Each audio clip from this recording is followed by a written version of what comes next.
All right, cool. We out here. Welcome everyone, Armored Core pilots and all, other Starfield explorers, Mortal Kombat enjoyers. Even though the game's not out yet, but whatever, it's fine. It's Wednesday Night Fights. This is episode 35, SoulCalibur 6. We out here. I got my friends JJJ and Beanie Thuggish out here to help me. JJJ, how are you doing? I'm not doing well, Bigpapachunk. I had a bad day. Is it because we haven't got the cat bit yet? He didn't do it this time.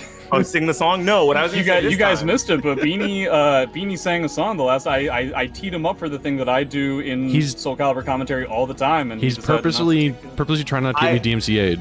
Yeah, I don't want to sing so beautifully that the stream gets taken down. It's that good, huh? Wow. But what I can say is my favorite thing to tell people who had a bad beginning to the day is don't let the beginning of the day ruin the rest of your day. And now we are here with some Wednesday Night Fights action. Another good night of SoulCalibur 6 action, which means there's no way to have a bad day when we're watching SoulCalibur. Unless you're in the bracket and you go too. But if from the commentary booth, I think we're pretty safe over here, Jay. Sometimes going 2 and out isn't the biggest deal in the world. I feel like people focus on the results of your set a lot more than they should, and they should more heavily focus on the quality of the gameplay that you were able to produce. Exactly. If I go to a tournament and I go 2 and out, and I lost to, Incendiate and Jimbo, well, that's just the way it is. Am I going to be disappointed? A bit, but if I was able to look at the back on the gameplay and think to myself that I did play well, I either got unlucky or they simply played better, then that's just the way it is. I like that. I respect that. Yeah. Too many people focus on the. You're right. Too many people focus on the end result of the set instead of all of the things inside of it. There are tournament wins that I have had that I felt like, wow, I did not play very well. And there are times that I've lost where I'm like, this means more to me because the actual gameplay itself is more important. My first Yu-Gi-Oh! Regional top was because the person I was playing against on the other side of the table misread a card, misplayed really hard, and left me a full opening to OTK him on the crackback. Because he didn't understand that my card was untargetable. And that doesn't feel great, right? Sure doesn't. Nope. I was like, damn, I really outplayed him, outskilled. Do you know Magic? Yes, I know Magic. Talked about. Do you know about this happened like a handful of years ago about like the change to Pithing Needle? And like the cards that force you to name a card. Do you not know what I'm talking about? I don't know. So you know Pithing Needle, right? Yeah, I know what Pithing Needle is, but I didn't know. You put it into play. They didn't change it, but they changed the ruling to it. Where Pithing Needle, for anybody who doesn't know what we're talking about, Pithing Needle is a 1-mana artifact in Magic the Gathering, where the idea is that it comes into play. The person who played it names a card ever in Magic. And if that card gets played, certain abilities that the card has cannot be used. So there was a match where it centered around somebody who was playing a card called Borborygmos. The point of Borborygmos was it's a big creature that has sacrifice a land, deal 2 damage to target creature or player. So the whole point of the deck was you ramp really fast, you get a whole bunch of lands in play, you play Borborygmos, you throw all the lands at the opponent and they die, right? The other guy plays Pithing Needle and names Borborygmos and says, this is the card that I'm playing. And the guy goes, okay. The turns go by, the guy plays Borborygmos and says, okay, I play Borborygmos and I throw all my lands at you. And he goes, no, you can't do that. I have Pithing Needle out. And he's like, no. When Pithing Needle came out, you named Borborygmos. The card that I played is called Borborygmos Enraged. Ah, yeah, that's the name of the card. That's the hilarious. The card that you named is Borborygmos, and there is such a card as just called Borborygmos, right? That's like if you say Omnath or Omnath Locust of Creation or Omnath Locust of because there's like 5 different Omnaths. That decided the tournament set, and because of that, they changed the ruling that when it comes to cards like Pithing Needle, where you have to name a card, you do as long as both players. It's so blindly obvious. What the card is that is being named, you don't have to have the exact name correct. Everybody in the universe knew exactly what card that guy was playing. And honestly, and I believe the ruling states, you don't even have to actually name the card. If you can play Pithing Needle and you say, yeah, I'm naming that card that you used to win the last game, that gigantic guy who throws all the lands at me. If you say that, and it is, again, blindingly obvious, everybody knows who you're talking about, That's enough. You do not have to name the exact card. Yeah, Because at this point, MTG Magic is has been out basically for a lawyers. million years, and there's like so many different versions of the exact same legend. Like, imagine you have to name Jace. And you have to name the Jace, right bro? Jace. Cunning Castaway, the Mind Sculptor, Jace, the completed. Like which Jace? Like there's Yeah. I don't know, like 17 Jaces. Jace Bellerin, which one? Yeah, I think Elspeth has the most. I think she's the most named Planeswalker. I'm might going to be wrong honest about with you. I think Magic the Gathering players are horny for Elspeth. I'm just throwing that out there.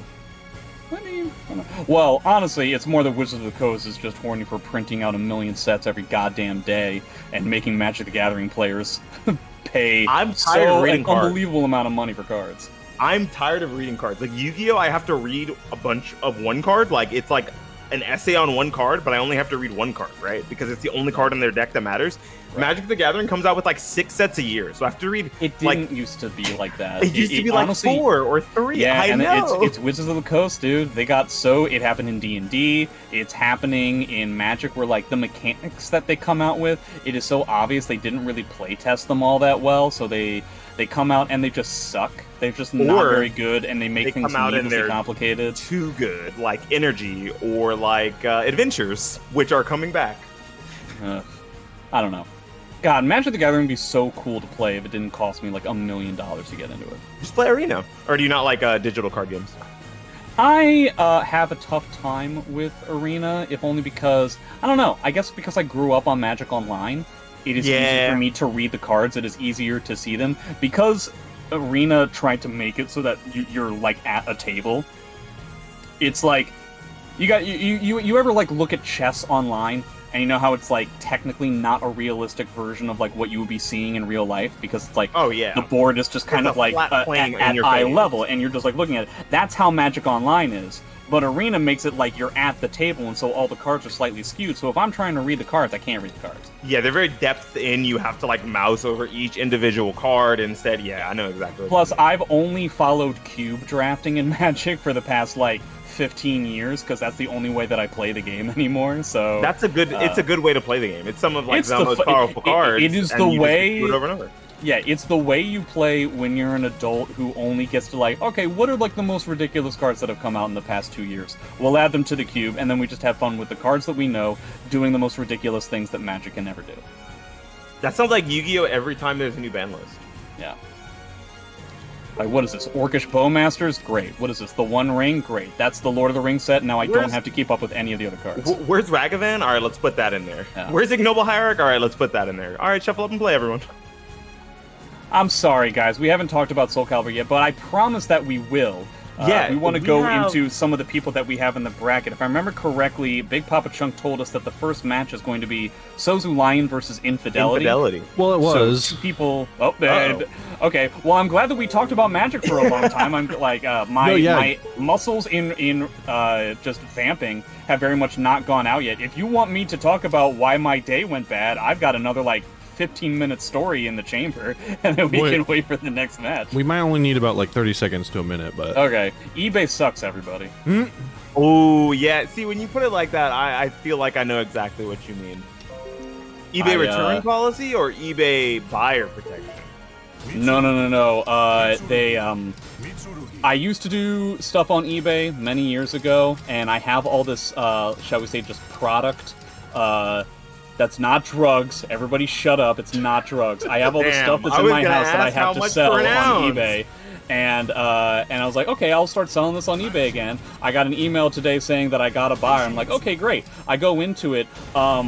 When I was doing it before, I just connected my PayPal to my eBay account. Apparently, you can't do that anymore. They don't Oh. have PayPal as a capability, so they have to get, like, you have to give them the banking information for you. And eBay does not support my bank at all. That's So in very order to unfortunate. sell the shit that I have, I would have to get an entirely new goddamn bank account, which is ridiculous. I'm not gonna do that to sell like 6 things. Yeah, it's And not like yeah, I had to like cancel this the sale. I had to give all the money back. I already printed out the shipping label, so I'm out that money.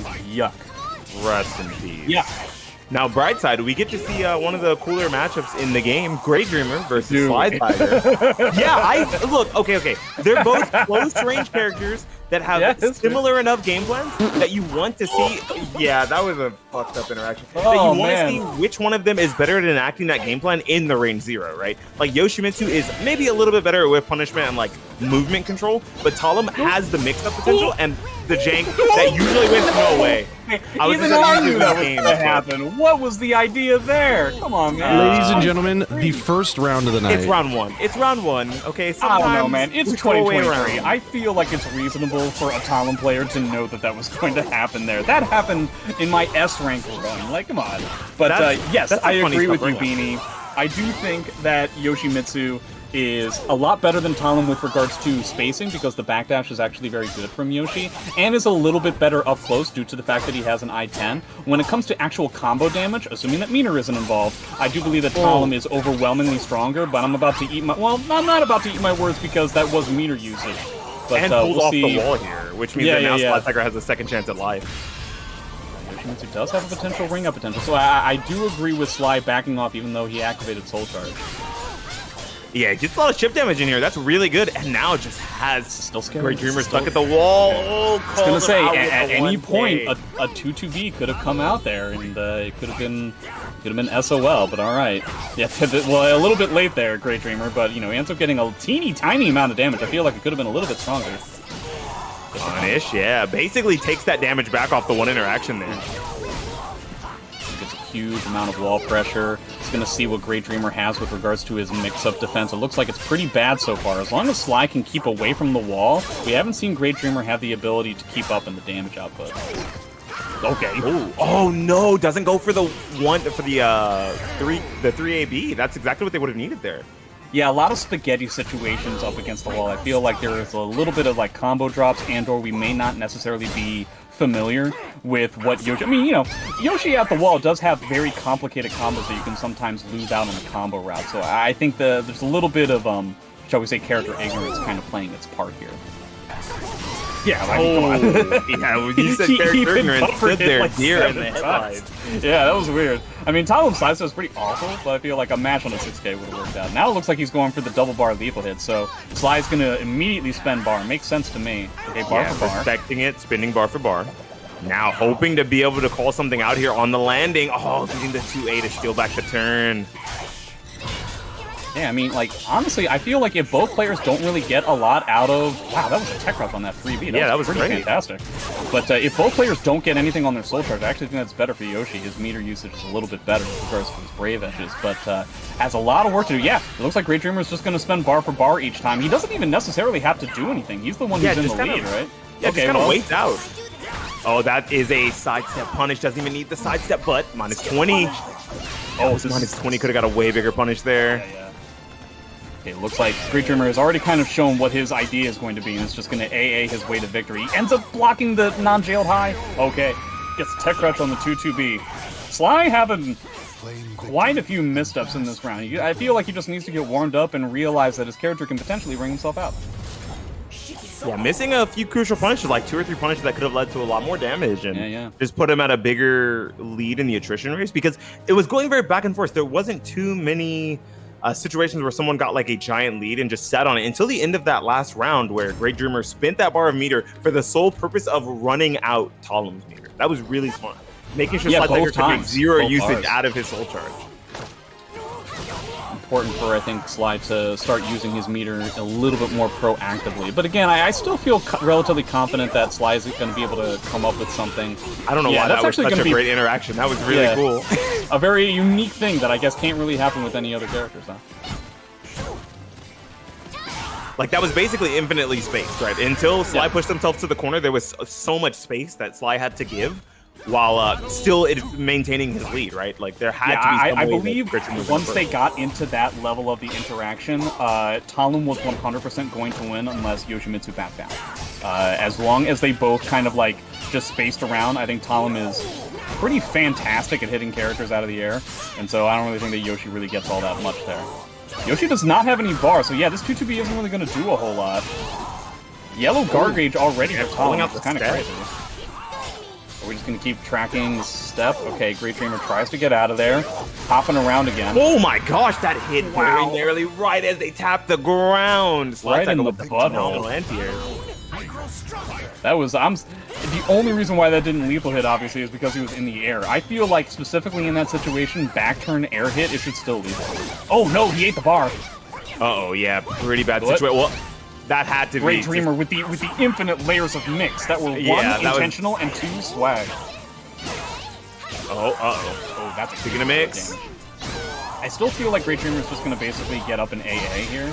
Yeah, okay, he tried to do it. There goes again. You were right, 2 AAs in a row, but with that GI in between to call out the pressure from SlyTiger.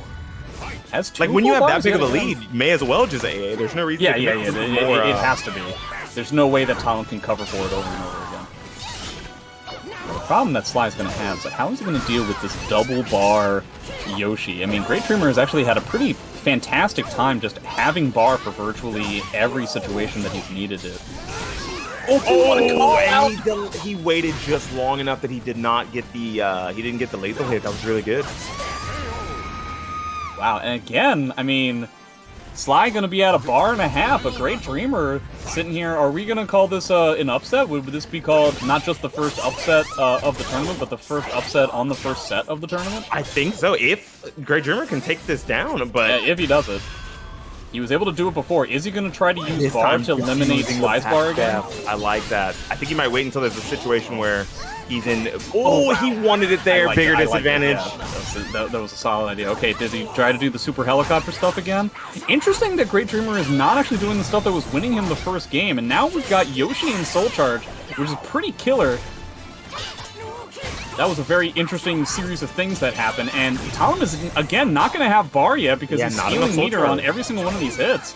Wow, that's going to take it. No, it's not! Oh, man. Closed it out with the 1BA. Another good usage of the 1BA there last time. Not punished. This time used on hit to close out the round. SlyTiger going down to the loser's bracket, and wow, GreatDreamer showing that he's got other characters, right? I think the character we've seen the most from GreatDreamer over the past few years has been Kwamaru, but now on the Yoshimitsu. Oh, I wasn't actually aware of that. And kind of surprising because I would imagine that out of those two characters that we just talked about, Hwang and Yoshi, Sly is significantly more experienced against Yoshi. Seeing as how you deal with Yoshi in basically every single SoulCalibur 6 tournament that you ever see anymore. And, you know, Hwang is basically played by 2 people in the entire world. Yeah, there's definitely tournament characters, right? Like, we think of characters like Ivy, Yoshimitsu, Nightmare. Those are the characters that you know if you are in a SoulCalibur bracket, you will see those at least once. Kwamaru, a little more of a, an unorthodox pick. A character like Raphael, really strong but unorthodox. Just not ready for some of the situations that he was put in there. Yeah, some of the other people that we're seeing in the bracket, Jimbo Nader, the titular Hwang player that we were talking about before. You want to talk about somebody who's, at this point I would say, is rather unique, which would be Rikuto, playing Astaroth. We really don't get to see Astaroth much outside of Rikuto nowadays. Klob never really went into any of the online tournament kind of stuff. Yeah, we don't see Meech either. No Meech, no. There's another one I'm thinking of. Gorash. We haven't seen Gorash in a while. Yeah, Gorash was there for a while, and then I guess he's gone. Do we know what happened to him? Not sure. I did see that someone posted like 2 weeks ago on the Steam reviews for SoulCalibur 6 that Gorash's Astaroth is still a monster. So he's at least still playing ranked. We don't know where he is in tournaments. Might have too much other stuff. Can you imagine just being some random idiot playing ranked and not actually competing in the game? What a loser. Yeah, could you imagine not playing the game at all and just commentating it? What a loser. What a weird dude. Honestly, yeah, and his cat wants to even your categories. This is definitely Tasty Steve's cat. She's just always making some noise. So I got to imagine that this is what we were expecting before, Infidelity versus Souzou. Yeah. 2 players that we've been seeing in the tournament scene for a little while now. I mean, Souzou, as Souzou, has been around for a handful of months. Is he here? Looks like he's going to be just doing like the classic SouzouLion stare down at first. I thought it was maybe he was eating hot chips and lying about his location, but I guess he's here. Whoa, what an amazing tech jump to start the round there. I can kind of agree with going for some like crazy ideas right off the bat because I actually don't know how great Maxi is at hitting people out of the air. And Yoshi is, I don't know, maybe one of the best when it comes to tech jumps, just in general. Pogo, 9K. Yeah, I think forcing people into situations that if they haven't labbed, they feel more apprehensive and want to slow down. Feels really good, especially when you're Yoshimitsu and you can get away with doing the same things that if they try to do it to you, you can actually get big damage, right? Yoshimitsu has a lot of good tools to anti-air with, a lot of good like hard knockdown and splats, but I don't really think Maxi has those things. Yeah, it's kind of funny when the Pogo thing happened, Infidelity immediately went for more lows, so it like didn't interact with what he wanted in the first place. Gets a fantastic punish on the RE. People forget that like Maxi's block punishes on certain really unsafe things and or like RE cancels is pretty gigantic with a capital G. And so now Souzou has a huge comeback that he has to make here. Oh, caught him stepping, unfortunately, but still not able to close it out just yet. Hopefully, wanted his back against the wall there with that 2-2B, but didn't get anything big off of it. You can kind of see Infidelity looking for that 6A plus B, just trying to beat out Yoshi AA. Yeah, the 1B. Guys, Maxi 1B is pretty good. Boy, howdy, is that move good. He can't even go for his It's so hard to punish it. You're so far away. And it leads to one of those like spacing traps that you see from like 2D games, right? Where you think, you know that you can punish it. You know that you have the frames to, but you don't have the range to. And then you lead to a situation where Maxi gets a second hit tacked on because you blocked it from too far away. Right, exactly. Oh, looks like Souzou is not going to let up on this round. I mean, even with that drop, it's a real rough situation for Maxi to get in there. It was clear that Souzou just had the wall pressure and he wasn't going to let up. Now Maxi has 2 full bars. Hopefully he doesn't get hit by the double bar lethal hit and we can see what he wants to do with all of that meter. Nice block. Oh, gets nothing out of it. Oh, another good block. Yeah, we got some great low blocks here. Oh, not able to backstep, but trying to get away from that that full crouch 1A. I don't remember how punishable take this is. I believe it's at least 16, so it's important to block punish that. It's just like you don't really see it outside of when Maxi like does it as like one of those weird force blocks that's basically an unblockable. Yeah, a little bit lazy on Souzou to try and use the 2-2A there. So we're going to be basically even for the last round. Is Souzou going to be able to take this over to the corner, or is Infidelity going to be able to keep this in the center? I like the immediate soul charge. Using that first one up, hopefully able to build another one here. Gonna have to get something big off of it. Right now, Infidelity is basically controlling the pace of the game with all of this offense. Now, he was able to, wow, that did so much damage at the very end. I thought, like, okay, well, he made like a little bit of a comeback, but now we've got Maxi soul charge. Frankly, significantly less impressive than Yoshi's, but if you get this kind of hit, a wall rising B, very interesting. It gets another jumpy. We're not going to spend meter.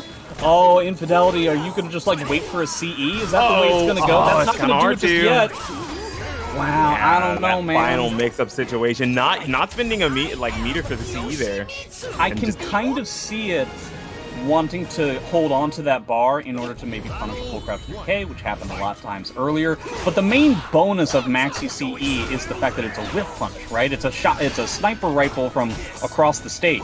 So if that's what your game plan was going to be, I feel like you had to play it a little bit more spaced out. You had to do things like Maxi 3K and stuff like that to try and space out and deal with the fact that Souzou was going to be so far away. But he stayed in, and so I feel like if that was the strategy, it wasn't a very successful strategy. Kind of opposite from what this first round of the second game is. Yeah, Infidelity seems to be the more aggressive kind of Maxi, right? Doesn't really want to, what the hell? Doesn't really want to play the long-range spacing game that Maxi does kind of excel at in a matchup like this, right? His kit really works whenever you're forcing your opponent into making mistakes so that you can either get those big auto GIs or get big whip punish with something like CE. But Infidelity is totally fine with scrapping with the best of them right here. Yeah, it looks like Souzou has had a very good time trying to set up. Like, he'll do a little bit of a twitch duck to bait a full crouch 3K block, and then he'll do 6A plus B, which has gotten him a lot, but Infidelity has been able to just keep up in the damage like this whole time. This is basically the only time that Souzou has had any kind of momentum in the second game, and the second that he gets the wall, it really seems like it's pretty killer. So I have to spend bar on it as well. Not to spin bar. Oh my gosh, take Oki as well. Oh, ducks into it. Interesting. He didn't it to the full string. I've never seen that from a Yoshi player before. That did so much damage, by the way. Oh, dude, you can just 4B that, dude. I really hope that Infidelity is noticing that, like, with all due respect, Souzou's block punishment in this matchup looks pretty awful. He didn't punish, like, you know, like the full crouch 3B, like the punch, which is basically one of the most unsafe things in the game, and he's not punishing take this either, which means that Infidelity can potentially take bigger risks. Oh, those big risks still lead to bigger rewards. If he's I think he's barely. I bet he is. Oh my god. Infidelity, prove me wrong. The There's no way, AAs, right? yeah. It's at that point it's 2K AA, and that's really all you need to close it out. Just keep it real compact, keep it real tight.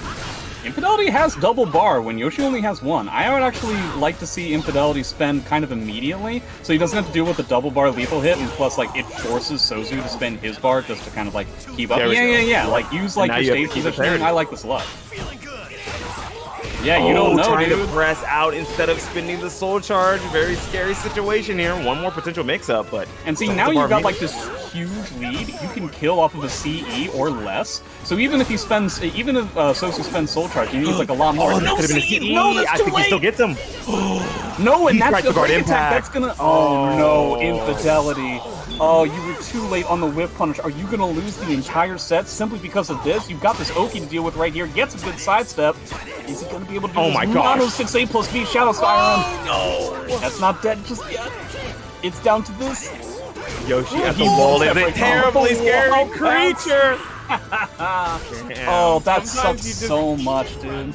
Sometimes you're just Himothy, you know? You got the plot armor. Yoshimitsu looks like an anime character, and he's probably the protagonist of some anime out there, right? So it makes sense that we see two Yoshimitsus move on. Two of them. Anime character and Infidelity, getting the correct sidestep, getting 100% exactly what he was hoping for, and yet not being able to fully capitalize. If I had to guess what happened at that juncture, is that he sidestepped that string and realized it was a string that can potentially recover a little bit quicker than he was used to, and so he juggled in his mind exactly what he should whiff punish with, until eventually he decided on the CE, which should have been in his mind right from the get-go, right? Perhaps something that was recovering very quickly made him hesitate, and so that little extra hesitation made it very difficult for him to figure out what to punish with, and when he went with the CE, not only was it just like Maxi CE getting blocked, but then he went for,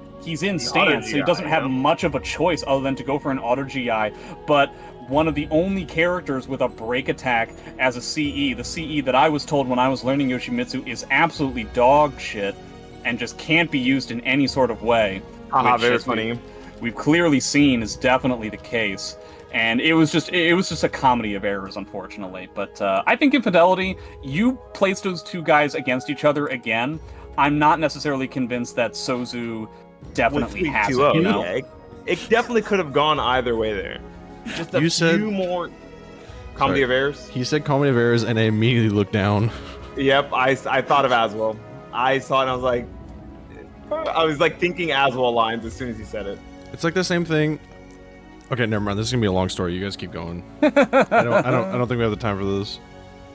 It's basically all I want to say is that I feel like if Infidelity decides to try and really rely on the fact that it appears Souzou's block punishment on certain unique maxi moves is really not at its greatest, you can potentially use that, and suddenly you get to like take bets on things that are going to get you so much damage if you're right, that it might actually be worth it, where it's like, okay, well, if I'm not eating any damage on this at all, then I might as well just keep going for it over and over again. Yeah, that's the same logic behind. I remember I was doing an analysis for a set between, I believe it was Yoki and her brother, Yoki and Joe for, I think it was in Tennessee, and Joe continued to use 6-6 A plus B to get in as Aswell.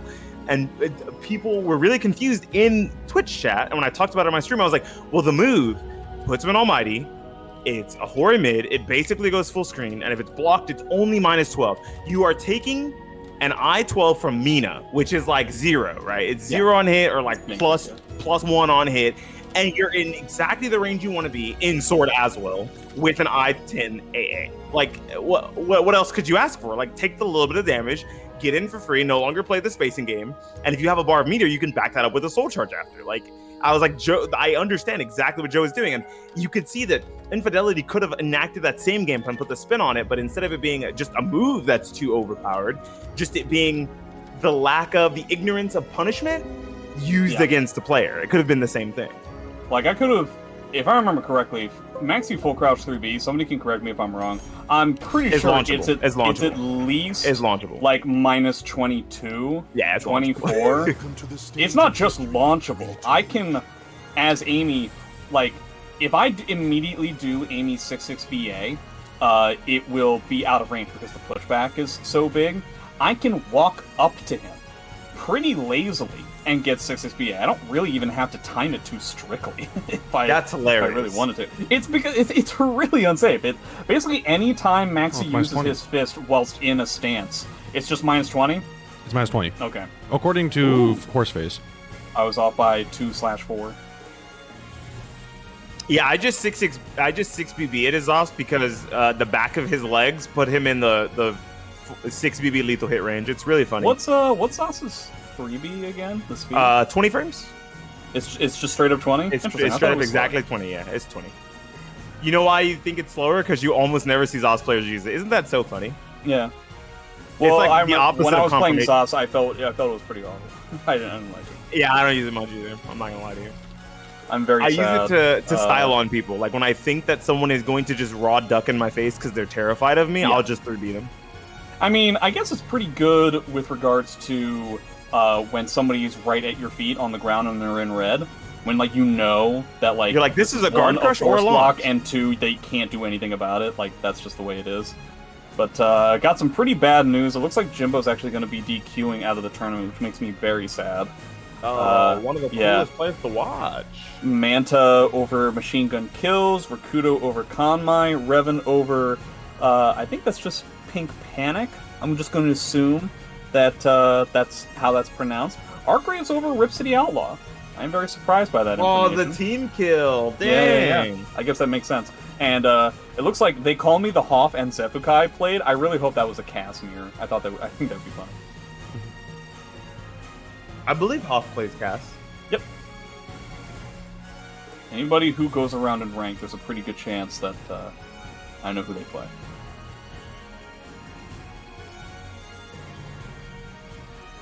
Revin, where are you at? Oh, we're waiting on. So this is Revin versus Rikuto. Okay, yeah. Dope. So Hwang versus Astaroth. I don't 100% know who would win this matchup, but I would imagine it can be pretty frustrating for Astaroth, to be honest. I feel like Hwang's maneuverability is mad irritating. I think that he would just be a little butterfly dancing around and very irritating to deal with. Not to mention, like, Your Mine 1A will be very frustrating for Astaroth. Like, there's a good chunk of characters that can't punish it. Astaroth, like, I don't know, Super D-Duper can't punish it. That's going to be very difficult. Taya, I don't know. I don't even know how Astaroth is going to punish that. So I feel like Hwang gets to do a lot of just stuff. Like, he just gets to do a lot of things that Astaroth doesn't necessarily get to respond to. Yeah, and the funny part is normally the characters who can punish Hwang for doing those things, it feels really bad because they get either a combo or a knockdown string. But Astaroth gets pushed back into immediate guess again because Hwang has enough range to chase down a lot of his like defensive options. Yeah, exactly. Yeah, the interesting K-Slide A.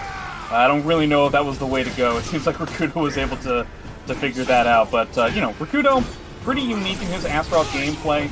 Kind of the quintessential lane playstyle in almost every semblance of the word. I feel like Revin is kind of the exact opposite. Yeah, Taya is going to be very frustrating, but if you can just get the reads on crouches, that wasn't even a tech crouch, that was just straight up ducking, then I guess you're going to be home free. Maybe he can make Revin hang himself, I don't know. Yeah, I think with a slow play playstyle like this of Rikuto, with the mix of just having big damage and like threat off of throws, it's pretty easy for a lot of players to get intimidated without you doing anything, right? It's like the fear of your opponent doing nothing. Yeah, especially if you have the range and the damage, right? Like, Astaroth simply just standing there you don't necessarily have to do anything for them to be scared about the damage. Any time that you're wrong when Astaroth is in front of your face, you're potentially eating 70, 80, 90. Like, it's very scary. But right now, Revin is at least keeping it up in like the small poke game. The attrition war, when Revin is playing like really small, it's working out. But as soon as Rikuto gets a lead, we know what he's looking for. You know, he's looking for like the slow play once again. He's looking for the methodical like lane play to force Revin into making mistakes. Yeah, you're dead. That's exactly what we were talking about. About her swing. Well, at the very least, Revin is not all that down on talismans. He's at 2 at the moment. So he's not eating that much life or meter. Gets a relatively good clash there. Looks like he's really trying to swing in on some of these really heavy hits that Astaroth can't really punish with, which is definitely a solid way of going about it. 6B AG cancel, interesting stuff. He's going with the wacky tobacco stuff, but you know, if you can't fly around, then you're gonna have to be eating these hands. He needs to make sure to quell that as much as possible. Now you have to deal with this soul charge, and you're dead to. Okay, I think he's dead. That might just be dead to the next interaction. Right. Holy shit! I thought it was the next interaction. No, it's yeah. If you eat 6's KK from Astaroth, that's 80k. 80k. 6's KK, 80k. 80 carry?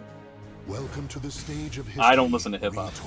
Oh, it's a league joke, but that's probably good that you don't listen to hip hop or no league jokes. That's good. Why is it good that I don't listen to hip hop? Because modern hip hop sucks. Ah, okay. Modern everything sucks.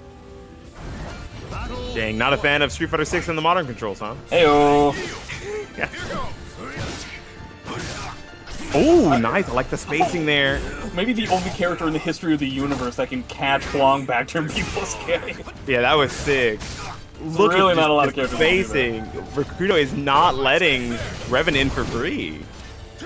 And it's also important to note, we are now at like the middle of the first round. Revin has already used the same amount of talismans that he used in the entirety of the last game. That's going to potentially come back to effect too, right? Yes, very much so. He got more damage in the last few games without using as many talismans, but I guess just like the apprehensiveness of Rikuto, like the way that he's playing, is forcing Revin to want to be even more aggressive than we would normally see from him, and I think Rikuto is taking advantage of that really well here. It feels like he's playing exactly into what Rikuto wants. It's really funny to see. The second hit of that is always out of these two characters that like Hwang is the one that's getting hit by like strings. You know what I mean? Like, this is not really the character that we know. Oh my god, so many strings. Oh, is he dead? No, he's not. Trap. He's on the wall yet. Oh no, he doesn't. No. Oh my god, even for Astaroth, that grab range was insane. That was one of those Astaroth grabs where like the game has to resituate itself to make this more believable. You can tell that Revin's getting a bit irritated because he's just doing point-blank 3B at the start of the round. But yeah, I think that if Rikuto decides to just continue to stay calm and collected, it's going to be tough. Yeah, now they're just spending bar for bar, and this is the quintessential Rikuto gameplay, right? This is something that we see from him all the time. It's just resource starvation at this point. Like, is Revin probably going to win this round? Sure, but it's going to come at a cost, both in terms of talismans and in terms of meter. Oh, I'm surprised to see Rikuto spin this one so early. Maybe he actually just wants the game. I too am surprised. I don't think it's going to matter all that much, because Astaroth's one of the best meter batteries in the game.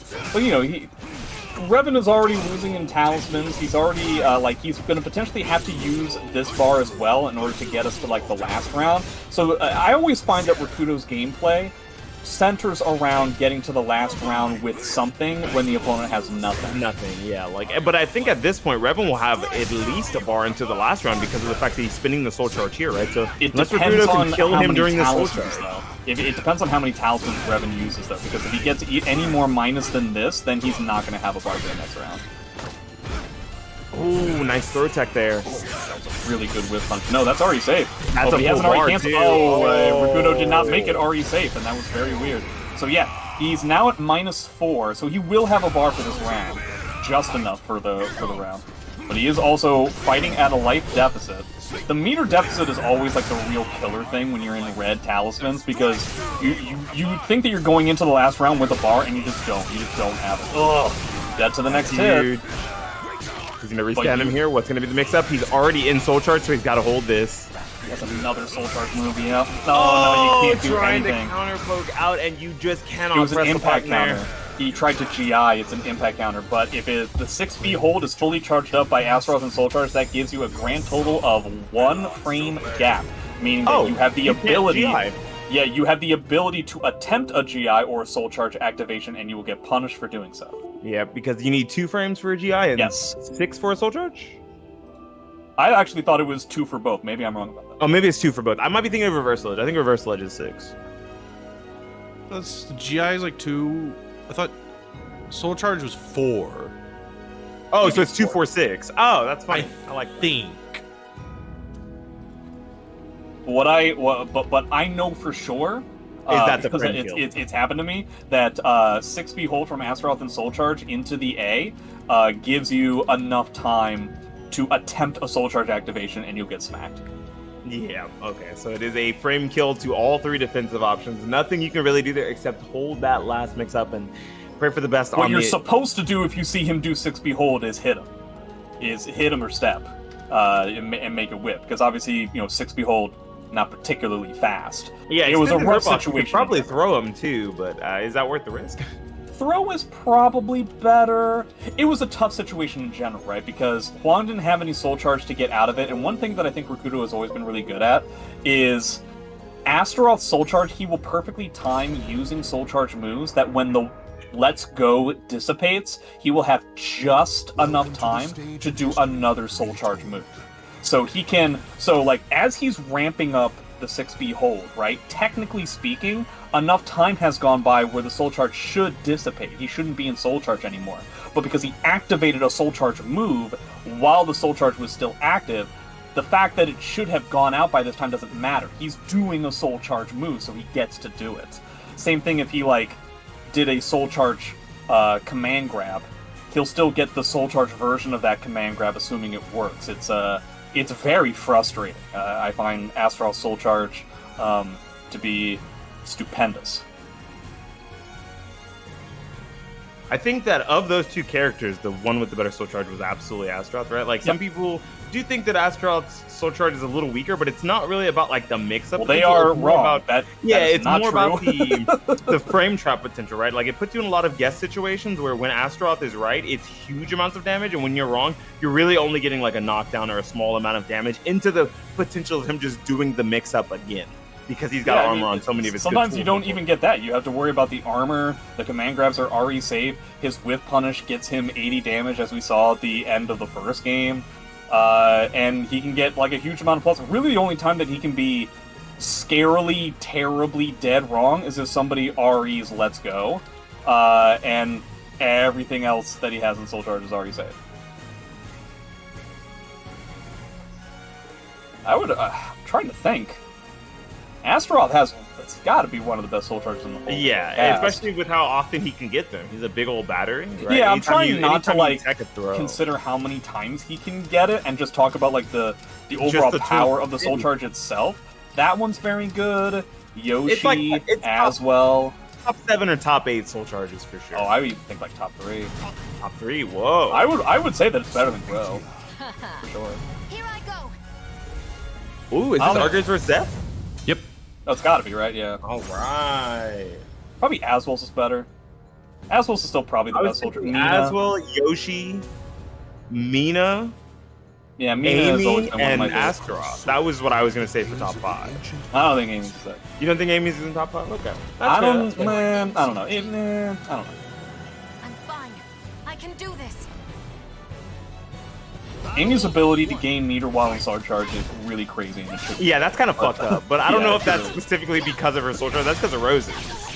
That's because they allow you to gain meter by gaining more roses and Soul Charge provides you more opportunities for roses. Yeah, it's super toxic. Yeah. Oh, very nice sidestep of the APB. Can't remember the last time I saw this, but I'm sure I've seen it plenty of times, and I believe Xephukai wins basically every single time. There have been a handful of times that I've seen Archgraves get very close, but he's just had a real tough time cinching it. And there's a lot of times where it's a first 2 goes this way, where the first game, they go back and forth, Archgraves seems like he's going to win it, but then Zeph clutches it out, and then the second game is a landslide. And it becomes very difficult. Ooh, what a chase down!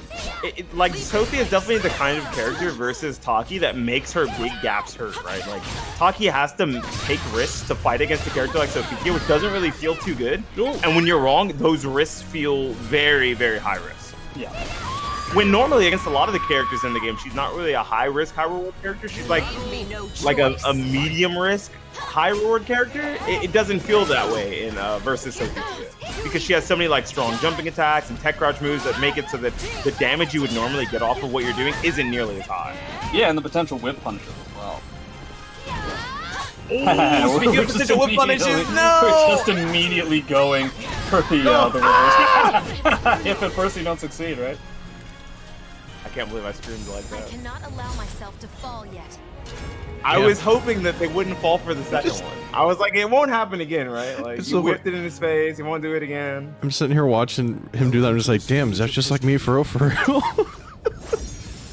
That's the trap a lot of people fall into, right? Dude, my favorite players do that. Why can't I just do that? I promise it doesn't work for us, gamer. They're on a different level.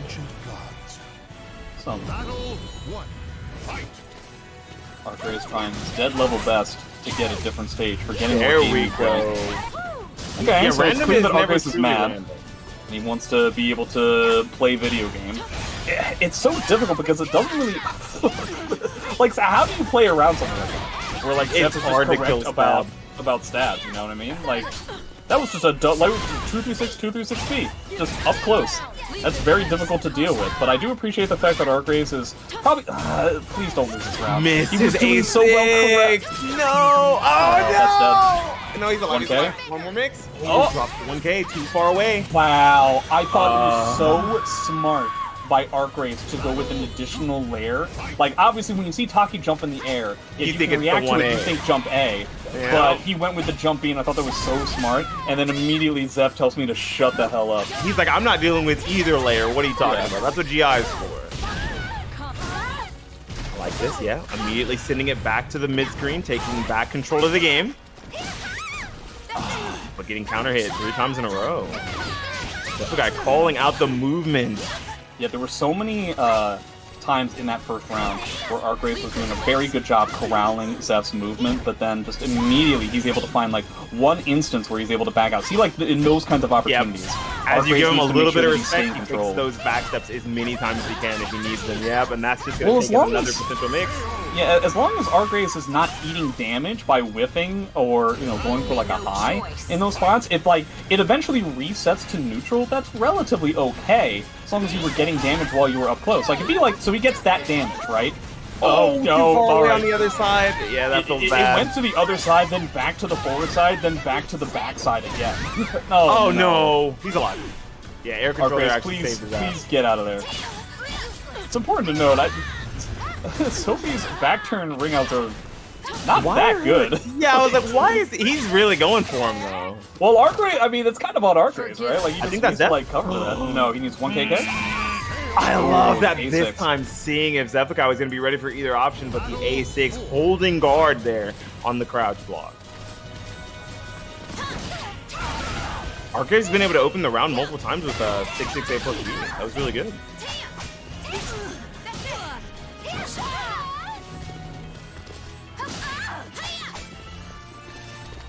I like the fake out there, just trying to force an option out of Xephukai, but I think at this these point, lowest options. this is something that can happen to Arcraze, where he just, like, he has been countered so many times that eventually, like, his offense becomes very hesitant, and I just don't know. It's a weakness of Taki, I feel like, where if that's what your playstyle is going to be like, it's going to be very difficult for you to keep up. He's able to spend a soul charge in order to get to the last round, which is putting us at 2 bars to 1 on the very last round. I just, let's see.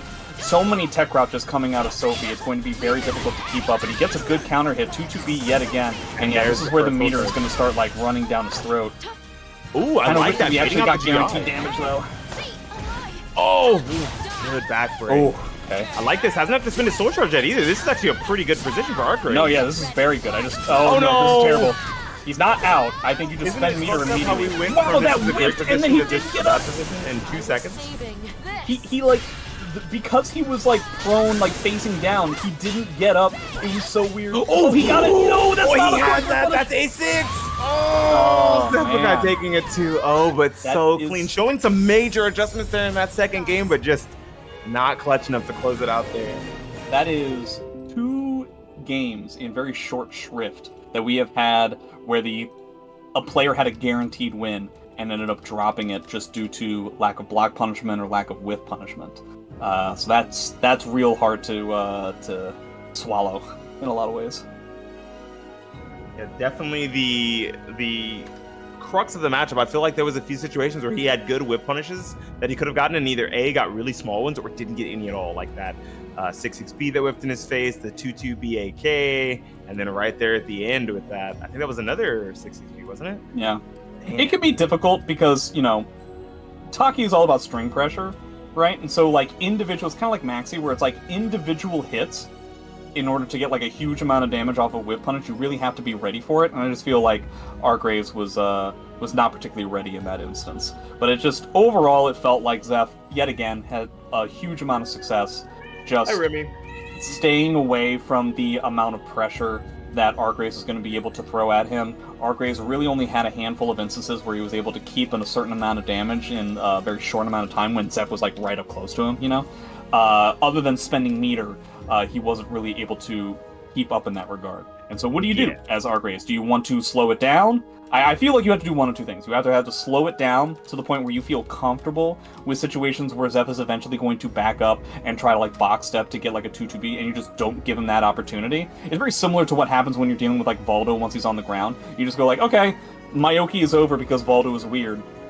I just have to let him roll away, and I got the damage that I wanted, and I just have to reset to neutral, and that's just the way it's going to be. Or do you try to go like Omega XCN and just go like full on power mode? Yeah, like add 4 extra layers, go balls to the walls, and say, I'm gonna mental stack the shit out of you and like force you to have to really guess hard here. Yeah, am I -2, 3B? Do you think you're gonna backstep here? 6-6A plus B. Mono 6-6A plus B. Do you just like keep going? I feel like you have to do one or the other. If you're just playing tit for tat with Sophie, like when you're up close, hoping that you're not going to get tech crouch, and then eventually he gets like a whip punish with a 2-2B or a stab, I just feel like you're just always going to perpetually be losing out on the damage rates.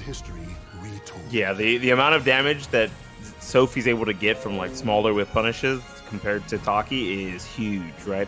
And then I think her Oki is even just more simple, right? Taki's trying to enforce multiple layers on like a string mix-up, while Sophie's just going, I'm going to 4B or 1K, and I'm going to take the damage, and then we're going to reset to neutral, where she continues to play that same like lame game plan that's going to continue to beat a very level 1 or a very like Yomi level 1 style of mix-up character.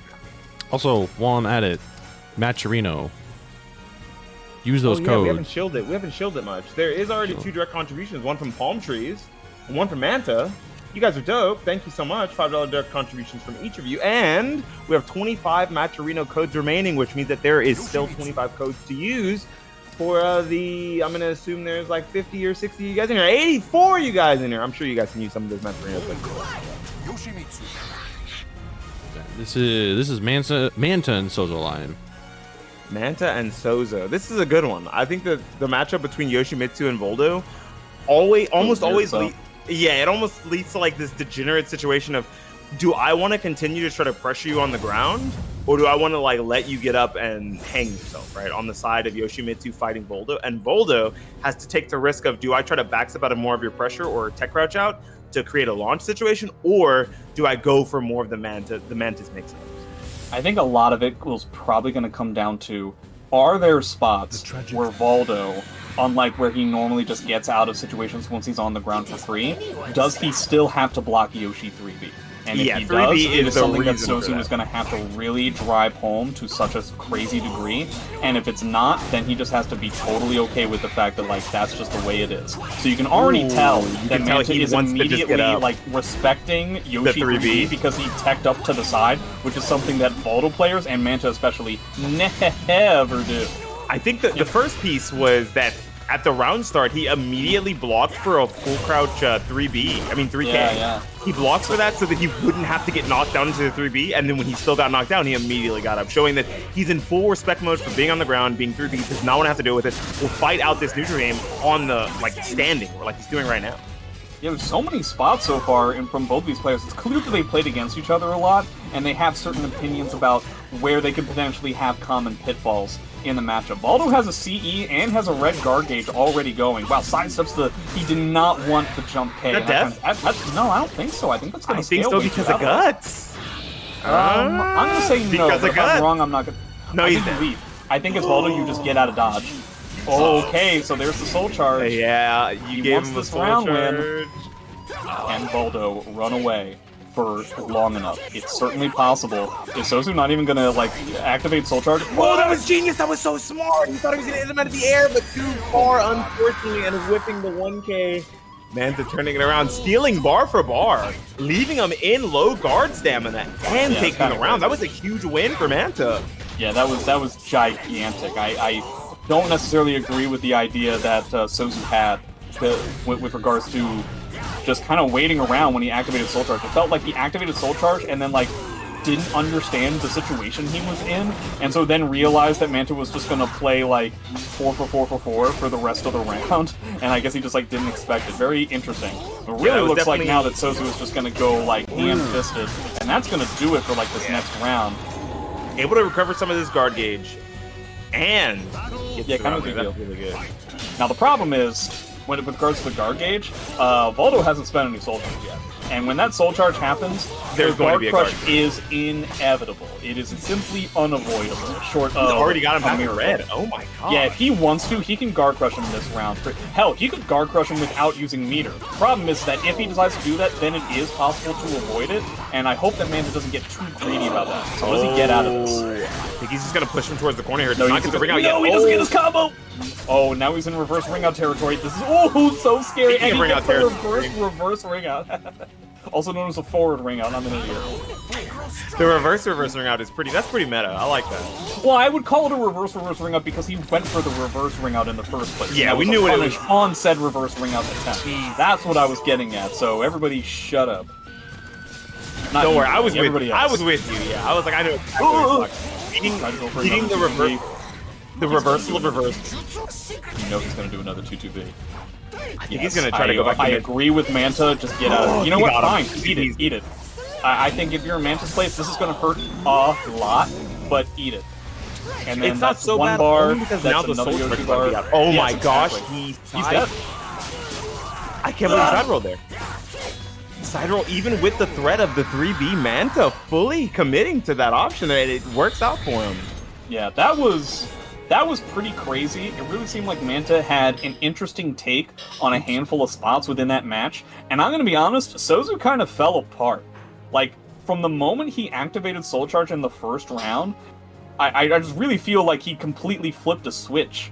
And he went kind of bugaboo. Like, the second that the ring out possibilities were there, he just only went for 2-2-Bs, even though Manta was 100% covering for them and only them. He just totally ran up and did 6K on block like multiple times. Like it really seemed like Souzou got frustrated very quickly. Yeah, and felt very the second that one-track you start mind. getting frustrated, 1 against Voldo, 2 against Manta, you are sunk. Yeah, he had a very one-track mind sort of playstyle once he was towards the ring edge, but like, oh my gosh, once again, just rolling away from these 3Bs. I don't think Souzou showed him enough 3B that he's just respecting Maybe it anymore. doesn't work. Maybe I don't know the matchup well enough, and it turns out that 3B doesn't work. I wouldn't be surprised if that was the case. It seems to me that because Manta is not rolling back as much as he does against me or against other people that I see him play against, that he's respecting Yoshi 3B. He is respecting that sort of thing, and this is the kind of situation where Voldo completely falls apart. Voldo is really not great at the whole blocking something minorly, you know, a small amount of frame advantage. And he's right in your face. See, like, all of these, like, A and K cancels, I gotta be honest, it just makes me believe that Souzou is frustrated with dealing with Voldo. Yeah, just trying to get, like, a big, cheap opener, because otherwise he's not sure how he's going to open him up here. Voldo's the one in guard gauge, by the way. Actually, I say that, and now both of them are. This is a pretty big deal for Souzou. He's able to mitigate Voldo's not ult. able to get it. What? Okay. That was He an immediately interesting gets up and gets a grab, sure. Voldo That thinks. full crouch 3B had to have been an actual just like RCC 3B that he missed there. Yeah, That yeah. was really unfortunate. Okay, Takes so the it's meter actually for the not round. I really like that. Yeah, the problem is that he still has that guard crush.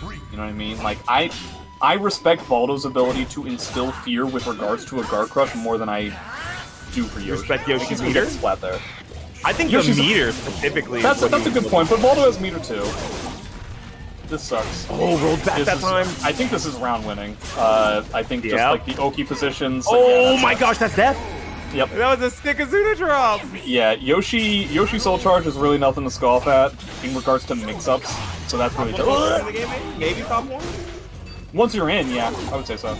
Actually, no, I still think that Astaroth is better. but like, it's very. Oh yeah, because he gets to get in for free and then he gets to mix. Yeah, exactly. Yoshi without Soul Attack, I don't think is. He does have to take a little bit of time actually getting in. But we'll talk about it later. Taking the time to realize that his opponent had 2 bars of meter. They're able to confirm so much off of it, not rolling this time. Yeah, but how are you going to do it with this bar from Yoshi? I mean, like, he does have this guard crush that he can potentially get right here. Yes, he decides to immediately spend the bar. Makes sense to me, but now he doesn't have now. And now he's dead. Enough. Like I said, it takes Yoshi a little bit of time to get in with Soul Charge. I'm not saying it takes a lot. To be fair, I blinked, and then he was in, so I don't know what you're talking about. I think that Azul has ever so slightly easier time, and does still technically have, like, just as... His is plus, so it's pretty fucked up. Yeah. Like, okay. Decides to keep the stage. Voldo doing a lot of just trying to obtain a level of pressure whilst at the same time remaining as safe as possible to get 66B with punishes. It's really tough to keep that up with Yoshi, though. There have been so many good full crouch 3K blocks. It just really sucks that Voldo's Wall Rising game is probably the absolute worst. It's so bad. He doesn't get nearly enough off of it, right? It has to be the worst in the cast. I can't think of anybody who comes close. No, yeah, it's by far the worst in the cast. Keeps trying to get like, these hops away. Now he's going to do like Manta stuff. SouzouLion trying to be very patient. The 9K, that's exactly what I was about to say. The 9K there is perfect, right? Because you see a lot of what Manta's doing in that close range, just like the back turn 2A, the back turn 2K, and 1K, but right there being all 3 of those options cleanly with that 9K. Looks like Manta is trying to change up a little bit of like some of the stances and some of the gimmicks that he's trying to use.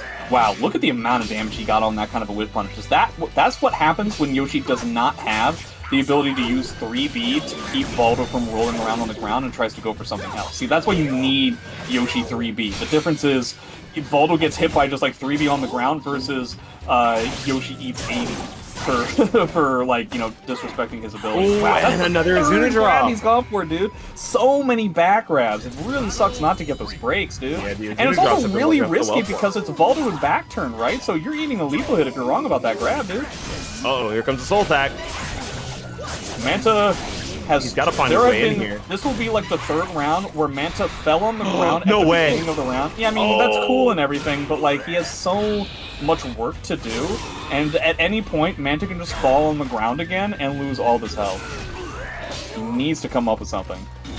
I think having the second bar of meter... There we go. I was going to say the second bar of meter to work with here might be big, but he doesn't even need it. He doesn't want to use it close out the here, round right? here off the next interaction. No, you definitely don't, especially with how much he's built. You don't actually have to respect Yoshi's reverse Ringo game when he doesn't have bar.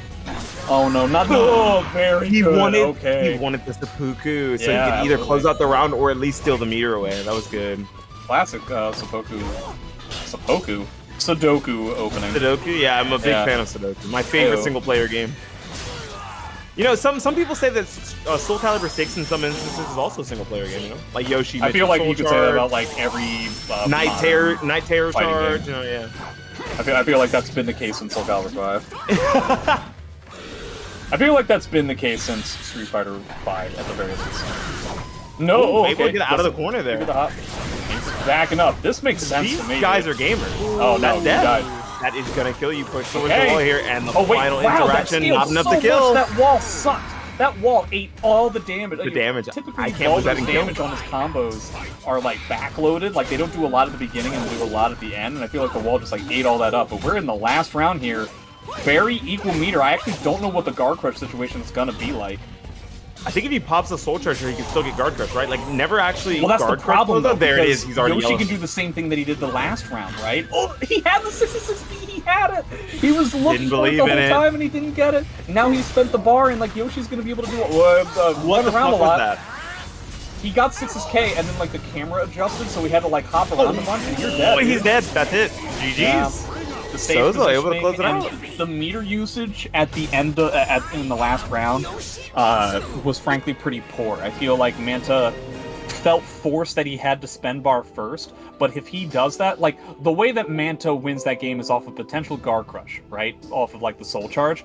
Yoshi meter doesn't rely on that. It relies much more on mix-ups. There's, like, no mid-low mix in Voldo soul charge at all. That's not what it does. It does guard crush stuff. And so, unfortunately, the weakness of, like, the disparity of the power in the meter, I think kind of dictated the pace of the last round, where Voldo, because he spent bar first, at any point Yoshi could have spent bar back, right? And then both the players just don't have any meter, which means Yoshi still has the mix-up game. Manta no longer has a guard crush available. And so, now that didn't necessarily come to pass. Yoshi was just able to spend meter later on after he got a knockdown. But it's just the fact that, like, I feel like in that situation, Manta was forced in a position where he had to pop second. He could not pop first. And that's very tough, because if Yoshi gets an opportunity to spend soul attack, then you don't even really get an opportunity to spend bar back. You have to be right first, and then you get to play the game. And it's just kind of what we were talking about before the set even started. Like, if Yoshi gets the knockdown on soul attack, it's got to be one of, if not the absolute best meter usages in the game. I think that, especially when it comes to a final round situation, right? Because Yoshimitsu already has some of the best meter spin when it comes to just having the brave edges, but having that extra edge of being able to soul charge after the opponent, like force out the opponent's soul charge, and then still put them in the same situation they were already in trying to get away from, feels really bad, right? The only thing I could think of there is maybe Manta playing a little more patient and waiting around for a soul attack to use his soul charge, so that at least he would have some sort of guaranteed pressure. Already had Souzou near the ring edge when he popped the soul charge, but unfortunately weaseled his way away and then popped his own soul charge and turned the game around. That was a really good position for Souzou. I mean, I hate to say it, but the fact of the matter is, he got exactly what he wanted.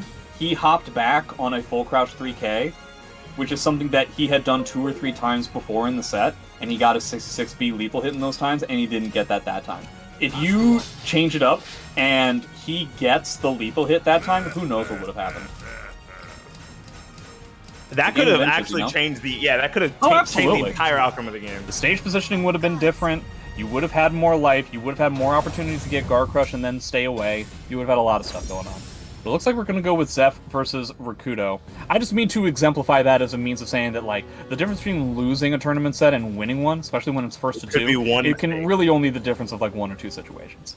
The memories of ancient one missed punish, one spot you had but didn't believe in, even though you were fishing and waiting for it. Yeah, sometimes it's like that. Alright, so we've got about as big of a stage as we can possibly get. I think that favors Rikuto, especially with regards to his character and playstyle. We're getting him caught a lot of times trying to corral the movement, which is something that Arcades had such a hard time doing previously. Oh my gosh, how did he do that? I think that move he ducked under a mid. So it's a mid, but it doesn't hit all to the ground, you know? So sometimes the step goes real low if you do it late enough. So you hit, like, as she's going under. She, like, goes in, like, an arc. Oh, you know what I bet it could be? It's a 236, 236, so the sidestep in the beginning of it might have sidestepped that first Maybe. mid. It actually looks like way, it's narrowly under it, which is pretty fucked up. That's not death yet, yeah. No. Oh, he could have seen the punish that. Oh, he doesn't get the punish on the 6A either. Oh, jeez. Rikuto has... and that's going to be minus 12. I really feel like Rikuto had, like, a handful of opportunities that were very tough to figure, but were definitely opportunities that he had. Looks like he's irritated, so he's going to use his meter advantage here. Doesn't get anything on the sidestep. Kind of sucks, too. Getting the duck into the grab, so now we're below half health. Into fantastic Oki. Let's see here. Eating just every single 4B possible, but yeah, Sophie with the massive amount of tech crouches. I'm wondering if we're going to see Rikuto start using things like crouch grabs and try and deal with the sheer amount that Sophie tech crouches. Yeah. Oh, having you back towards the ring edge here. Oh, is that it? Oh, okay. He's trying to use the stage positioning. Rikuto needs to get the hell out of there. He eats a lot of damage, and that's going to do it with a fantastic comeback. As he gets away, ducking into the 6-6B, he just got away from that ring edge. Yeah, that was such a smart play by Xeph, by changing up his combo ever so slightly so that he could use the maneuvering to put Rikuto in a bad stage position, which would then force him to make decisions that would be not very beneficial for him. So that was a very smart way of making a comeback. Rather than trying to make it on one gigantic read, doing it by a series of reads that make it better for you, rather than, you know, spinning trying to everything on one culminate hit. with like one big gamble. Yeah. I think that's a better idea. That basically encapsulates Xephukai's The matchup playstyle, itself? right? Oh, I was going to say, the matchup of Sophie versus Astaroth itself. I think feels very Sophie similar. is kind of allowed to take some of the bigger bets because of the fact that she tech crouches so well versus Astaroth. But, like, oh my god. Rikuto, Remember when we please. said big bets? Oh, Rikuto, please don't. Oh, I got it. Okay. He got the command grab, but I don't know. That was very scary. If that, like, he was dead to a 4A plus V there, I think. So that command grab, if I was in Zeph's position, that command grab would speak to me like, oh, I can actually go for this kind of stuff more often. Yeah, that's the second time he's gotten that huge. The Astaroth command grabs eat your heart out, huh? Nice, Nice sidestep. Getting through that. the beasts like KK really not great in this game. I think just in general, we're just doing the mono sidestep game right now. Yeah, now he's doing like the heaviest horizontals he has. Gets the tech grab. Into it. Wow, they did like no damage. And that's by the what way. closed it out. Yeah, that was I think it was because it was like on latex, so he got the. Yeah, it was still combos. still got and scale scaling damage. Still there, yeah. I feel like Rikuto keeps the stage, right? It's got to be. This is a It's really so good big. stage for Astaroth. Please forgive Yeah, I liked his usage of using things like 6A to you know, off of things like Sophie 1K on hit or certain moves that Sophie typically uses to space things out. It's not necessarily going to work against Astaroth because of like the longer range, so you can try to corral Sophie's movement a little bit better in that regard. Maybe use some Bulba, maybe use some crouch grabs to deal with like the tech crouches. I'm also kind of surprised that we haven't seen a lot of 4A. The 4A being used as a punish on things like 66K and 66A from Sophie. I think Rikuto doesn't really like believe in taking the small block punishes a lot of times. Right? Like doesn't really want the 4As and things like that because Yeah. he'd rather have the frame advantage than have the small bits of damage. But when it comes to like looking at how far away the health bars can get whenever you're taking these small punishes from Sophie, like just moving around and trying to play that small game, you need to get some of that damage because if you don't, Astaroth will never win. Yeah, I have to admit I don't necessarily subscribe to that philosophy in this Everything kind needs of to be block context. punished. Yeah. Well, just in the sense of one of the things that seems to be dictating the pace for every Sophie matchup is something like He went for Sophie. Yeah, I mean, I feel like he just like got like a sidestep and he was trying for it. But like one of the things that dictates the pace a lot in a matchup like this is Sophie 1K, right?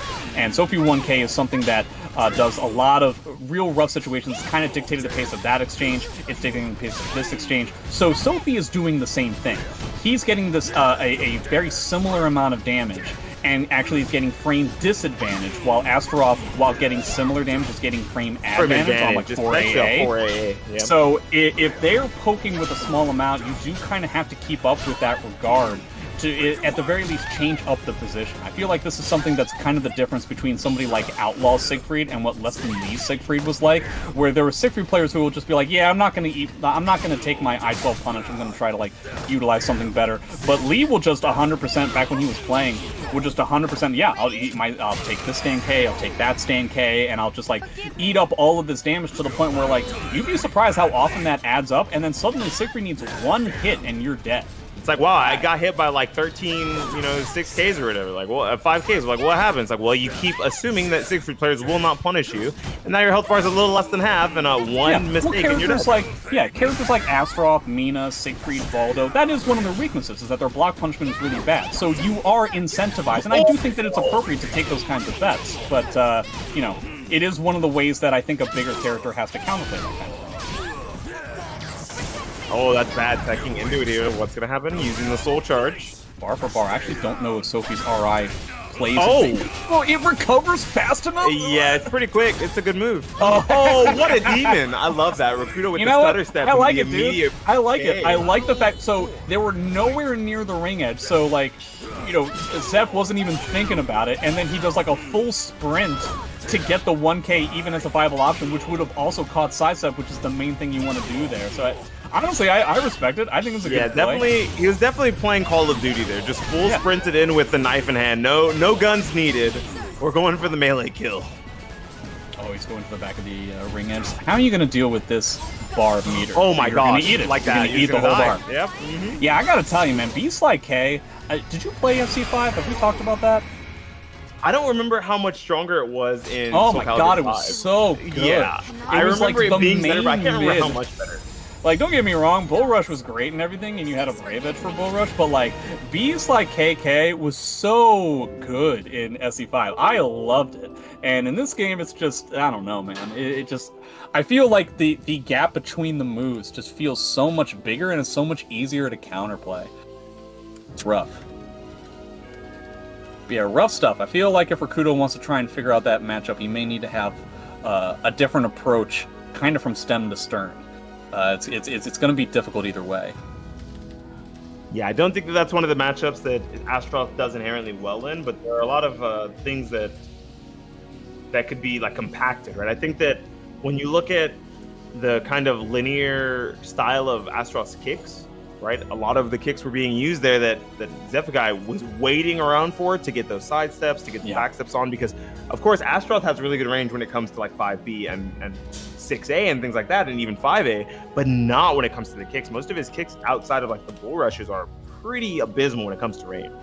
No, yeah, at that point you're kind of you're forced into a position where you have to use Bulba to try and do that, and that's a tactic that could potentially work. You are dealing with something that is unsafe, but you are going to get like a 12, decent right? reward Or out of minus it. 14? Yeah, 12. But you are going to potentially on a counter hit to like try and cash 2-2Bs or potential step ducks. You are going to get a reward. So that's one way that you could potentially approach that situation. You could also just potentially approach it by backing up even further, or potentially trying to use some of that stuff that we were talking about before of getting frame advantage on 4AA if you're actually getting like a block punish on stuff. It's not going to be easy. I do like what Rikuto was able to implement, at least at the beginning of the game, when it came to 1K on hit into box step from Zeph is going to lose to something like 6A.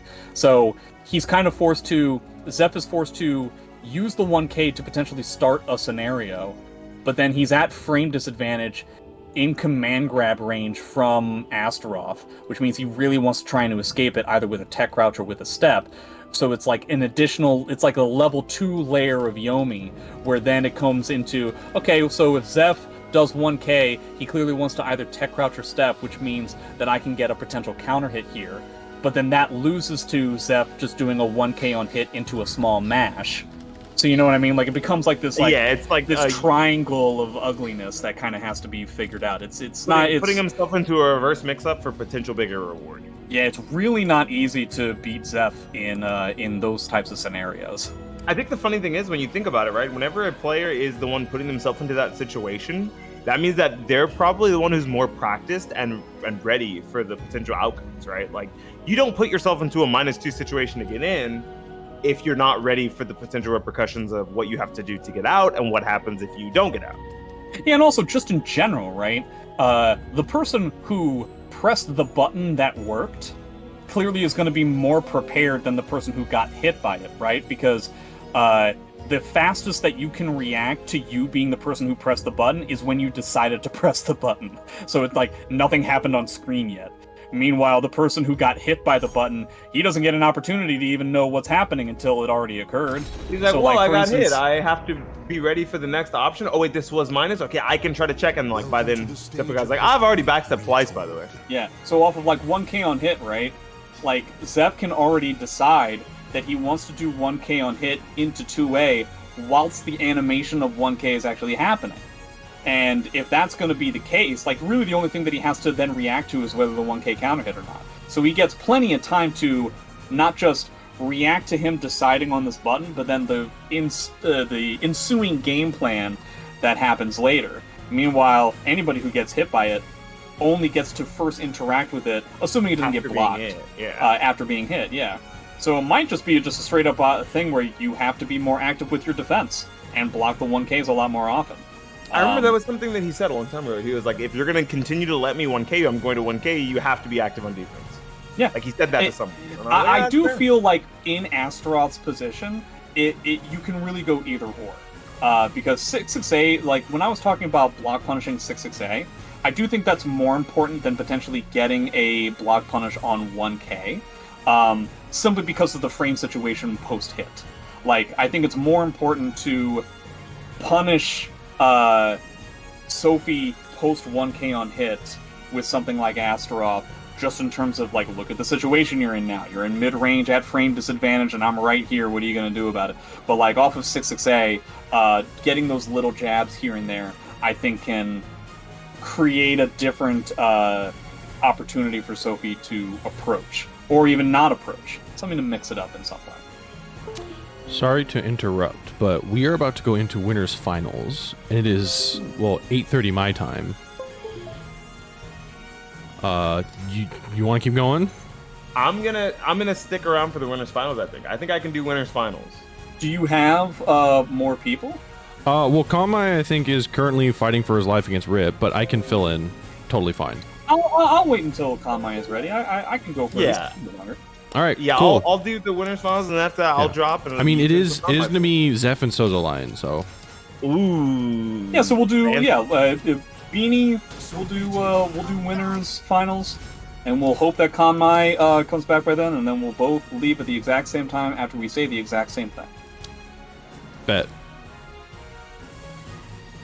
Wait, I'm wondering what the exact same thing we're supposed to say is. Is this rehearsed? Well, I guess we better figure it out now, shouldn't we? Yep, we should. We better figure it out now, shouldn't we? There we go. I got it. I already know what it's gonna be. So you better be ready. I think it's good night, everyone. I think that's We should my do guess. we should do that game. Do you ever do that game where it's like, okay, we both have to think of a word, and then we go like 3, 2, 1, and then we both say the word that we have, and then next round we do the exact same time, 3, 2, 1, but then we have to come up with a word that's like the combination of both words we said. You ever play that game? No, I've never played that game. That sounds like a mind. Damn. You've never I'm scared. you've never done an improv class or anything? No, the only improv thing I did was we had to do impromptu speeches for like a college course I was in. I hated Guys, them. even but if I you're not somehow going passed to, even if you're not going to do like any improv, even if you're not going to be a comedian or anything like that, I do actually think that it's a good idea to take an improv class or two. It keeps you just quick to on your allow you toes. to think on your feet. Yeah, and it allows you to be a better conversationalist, a more I- humorous conversationalist, a more enjoyable conversationalist. I feel first of all, I feel like I'm being attacked. Secondly, I think that I was real. Wow, speaking of good on your toes, immediately SouzouLion coming in with the 6A+B. I was pretty good on my toes because of Xbox Live Call of Duty chat back in the day. If That doesn't someone really insult work you, because that you means had that to all have of your one back. improv. That means all your It was all improv mean. it includes the F word, and that doesn't whoa, fly. I didn't use any slurs. Hold on, I was never a slur person. Okay, Just maybe, to maybe when I was 100% like 12. confirm, you said you were in Call of Duty chat. Yeah, I was. and you didn't use any slurs. That's not true. You can't do that. Yeah, you get banned from the chats. They're like, did you say you're something being- nice? You're Get out of being here. weird. You're being weird if you're not. You're not Just say the F word, bro. No, I don't want it. Anyways, let's kick this guy.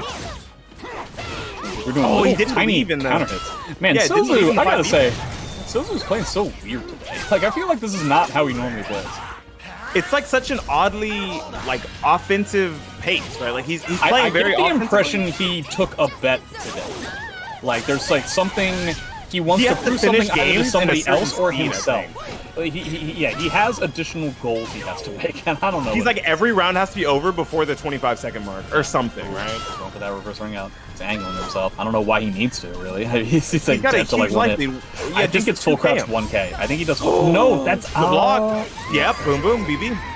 Huh? Boom. Yeah, Sophie's CE being horizontal, I really don't feel like comes up all that often because it's just straight up not fast enough to actually catch sidestep. It's not like Ivy's CE that catching sidestep, where on certain situations she can It's accrue just a enough run frame counter. advantage that it will catch sidestep. Sophie doesn't have anything like that. Getting an I-16 to catch step, I think you need to be at least at +10. I don't think Sophie has anything that puts herself at +10. 6-6 A on hit, right? But like, Oh, okay. Yeah, I guess what's that. oh, he used it once again. That's the second time.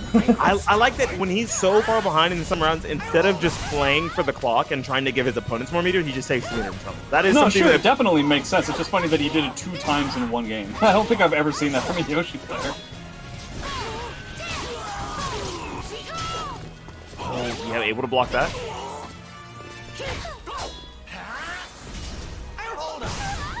Okay, we're immediately back in Soul Charge again. He does have the stage positioning. I don't think this is out just yet. I was Yeah, it wrong. is. As soon as I saw the second, and I was like, oh god, he's going the distance. But okay, it's really funny that again, how much meter has Yoshi spent this game? At least like 75 bars of meter, and I he's feel coming like into it's the been last 3 round bars. with nothing. Yeah, I feel like he's had 3 bars already. Maybe 3.5. Once again, another block punish. I think these were supposed to be soul attacks. They've These gotta don't be, make right? sense to me. I see the little stutter step before too, so maybe it's like a missed 2-3 yeah, maybe. I don't know what's up. But Misses both the players punish are on playing it. pretty spaghetti right now. I feel like as time goes on, they're going to warm up to each other. Or I'm wrong. I don't know. Going back to characters like that, I don't think there's gonna be a change in character. I think it's just It like might. I think it's just like a slow it down, breathe, take it I'll back give to. it 50-50. I'll give it 60-40. I'm actually going to side... Well, okay. Yeah, I didn't think so. I was like, what other character do you like in this matchup that Xephukai I can has? see Like, liking do you X. like? Cause yeah, I was like, do you like X versus Yoshi? Yeah, I don't see why not. I don't know. I do think she plays the boxing game better, right? She accrues fame with it. Yeah, she on just her doesn't get normals. as good as, like, really the reason why you play Sophie against a character like this, right? Because you can't compete in the frames, and you can't really compete in the damage in most combo or neutral type situations. The reason why you play Punishment. a character like this in this situation is blocking with punishments. You can also actually compete with Yoshi with regards to wall combos, which is a nice little pet to have. Yeah, that was Half-Life. That was kind of fucked Yeah, up. like, they do compete What with the each fuck? other. Oh my- No, she recovers She's crouch. still tech crouch. Oh Yeah, my she recovers crouch. Greek privilege. What is this shit? Yeah, 2-2-B is insane, dude. It's always been this crazy in every iteration of the game, but like, yeah, that's just something that you have to deal with. Was Pyrrhus 2-2-B that good? I don't remember Yeah. Pyrrhus doing that. Oh, was it? Yeah. Oh my god, Yeah, that's toxic. And in a game with worse movement too. That's really toxic. I thought One thing that we Pyrrhus, never talk about. What's up? I thought Pyrrhus 2-2K was even worse. 2-2K, Yeah. I was just about to talk about 2-2K. Yeah. I don't know if it was worse. It was safe. So, like, that's irritating, right? And it does have, like, a tech crouch, but it doesn't, like, recover crouched. It doesn't change the camera so that the camera goes, whoa, and then you don't know what you're gonna get a whip. You're like, which side should I press for? I really want Yeah. 6B. Ah, too bad. You got 4B, buddy. It's really irritating, but a good RI from Sophie, basically mitigating the entirety of Yoshi's soul chart there. Does not get the whip punish, but again, no punish. But again, I understand, right? Because like you're waiting for the whole string. That's the whole inherent issue with Sophie 2-2B. It's the fact that like actually punishing it is a dickens to deal with. Yeah, you heard me. No, that was good. I can't. You goddamn right it was good because I took improv classes. I know it's good. Let's go. Do you guys Gets a think 2-2. they? Oh no! Improv some of the punishes on these small interactions where people win. That was pretty good. I appreciated the mix of that. He's going for it. What are we doing? I don't know. Are we sure this isn't Lolo? This is quintessential Lolo gameplay. Oh, gets the tech crouch on the 2-2B soul attack. Now we're in this room. Yeah, that's gonna be real tough. I don't think jumping beats like anything that Sophie wants to do in Soul Charge. Now that I think about it. That was an interesting final round, though. I will say, A lot I'm of not shark exactly- attacks, dude. Welcome to the stage Infinite of shark history. attacks. Anybody remember in SC4 when Shark Attack was like unreasonably powerful? Oh my god. Didn't it track like really hard, like It ridiculously wasn't hard? just really the fact that it tracked, because like everything tracked in that game because like movement was so bad. But like Shark Attack, the first 2 hits of Shark Attack were a normal hit combo, and so it was like the best whip punish that you ever did see. It was crazy. So, like, what are the logistics of the stage? Who do you think is doing better now that we're on a full no-wall stage? I think This is now that definitely wall Yoshi combos are favored, not right? there, I think it's heavily Yoshi favored. I think that because Sophie's ring outs are pretty awful, I think competing with wall damage was really like one of the benefits that the character has. Oh my and gosh, this has I got to be can't. like the 5th or 6th time that we've seen Souzou do this in this tournament alone. Yeah, he did it once versus his first opponent and 3 times versus F already, so that's 4. Damn, that's so many. He is not a fan of giving his opponents extra meter. He's like, I want the meter, damn it. Yeah. Thing is about like how Win he's for those using it, though. 9Ks. Yeah, again, like this honestly feels like he took a bet that like every round he has to choose a particular move he's gonna do.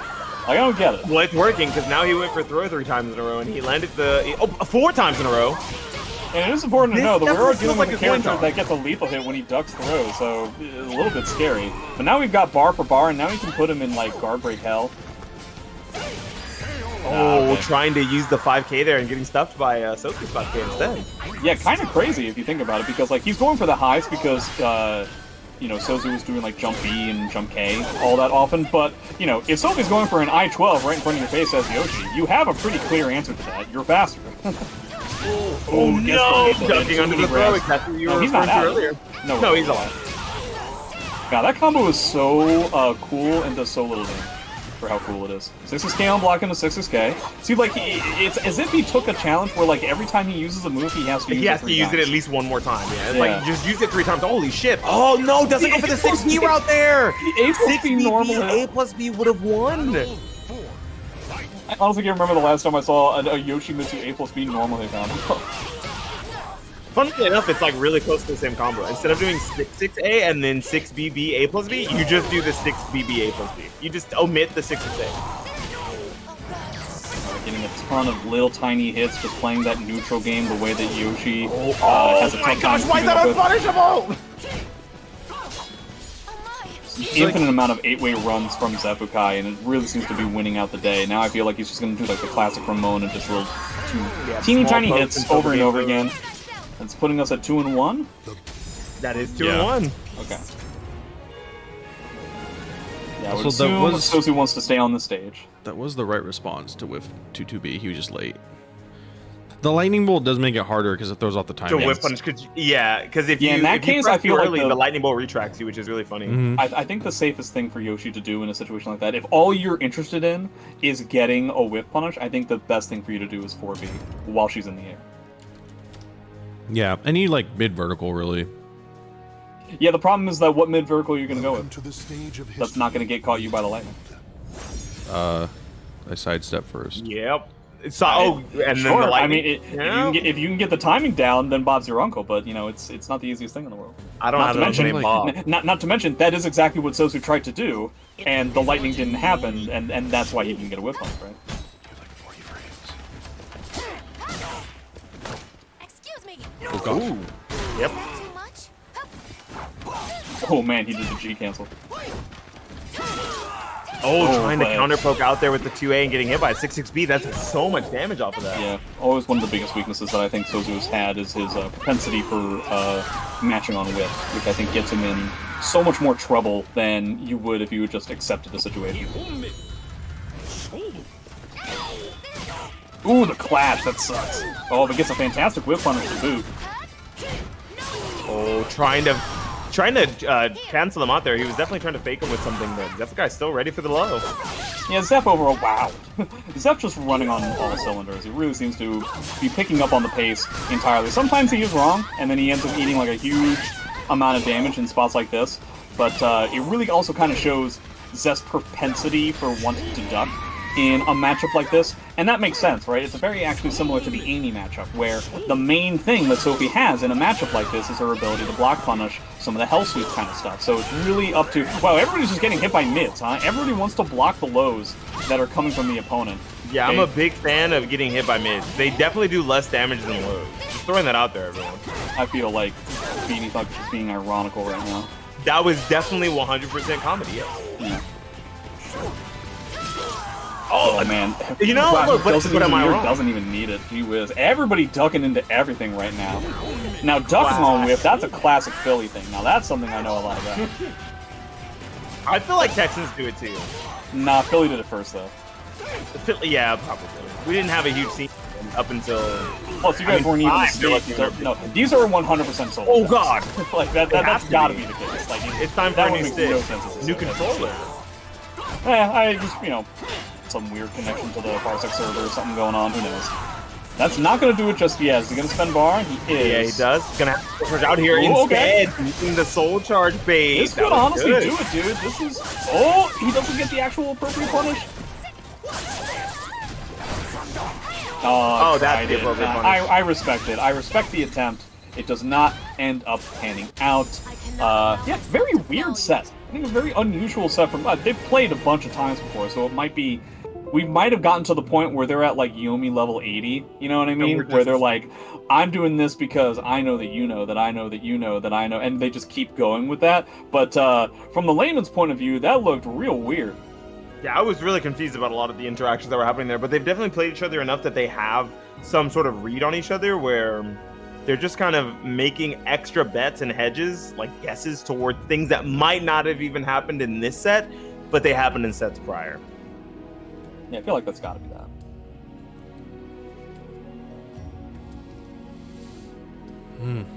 So let's see here. Yeah, What have we been seeing? Oh, did Jimbo actually like play in the tournament? Yes. Huh, okay. Well, he ends up getting 2-0 by Arcgrave, so we still don't get to see him. Yeah, RipCityOutlaw still Revin. around, beating people like Konmai and GreatDreamer. So the losers' quarters that we have are Manta and Arcgraves, and Rikuto and RipCityOutlaw. Yeah, So RipCity, the only person we haven't seen on stream so far, True. out of the people that are left. Yeah, So I don't think that's a matchup that Rikuto's a fan of either. Siegfried versus Astaroth versus Siegfried? Yeah. I was under the impression that Rikuto doesn't like any matchups. I can't remember the last time I heard him say in the history of SC6, like, oh yeah, I like this matchup. I've never heard that. I remember someone said that about me. They were like, I mentioned something being bad game design in like current modern fighting games. And they were like, I've never heard you call anything good game design. And I had to think about it to myself. And I was like, maybe I don't say enough things are good game design.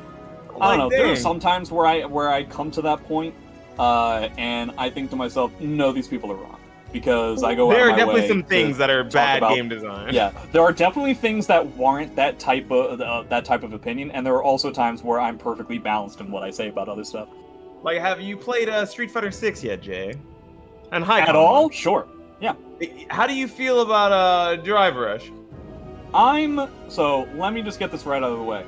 I'm very disappointed in how bad I am at Street Fighter 6. I think you and me both. I just made it to I am having a real tough time with my execution in its entirety, and I have to admit, I don't hate it from a spectator point of view. The whole quintessential idea of Street Fighter 6, which is just putting so many potential options on the stack that it's actually, even though if you're 100% right about what the opponent's going to do, you can punish them really heavily. You can't cover for all of it all at the same time. So therefore, it becomes like a wagon wheel of just cycling through options over and over again. I don't necessarily hate that as a fighting game tactic in general, but when one of them, the whole point is that you have to react to it. For someone like me, I'm talking about drive attacks, like specifically. Oh, drive impact. Yeah, it's a very frustrating thing. For so many of my games to be dictated by the fact that I kind of just have to shrug my shoulders and just say, well, I can't really, I play Honda, which even makes it even funnier because, let me just say this.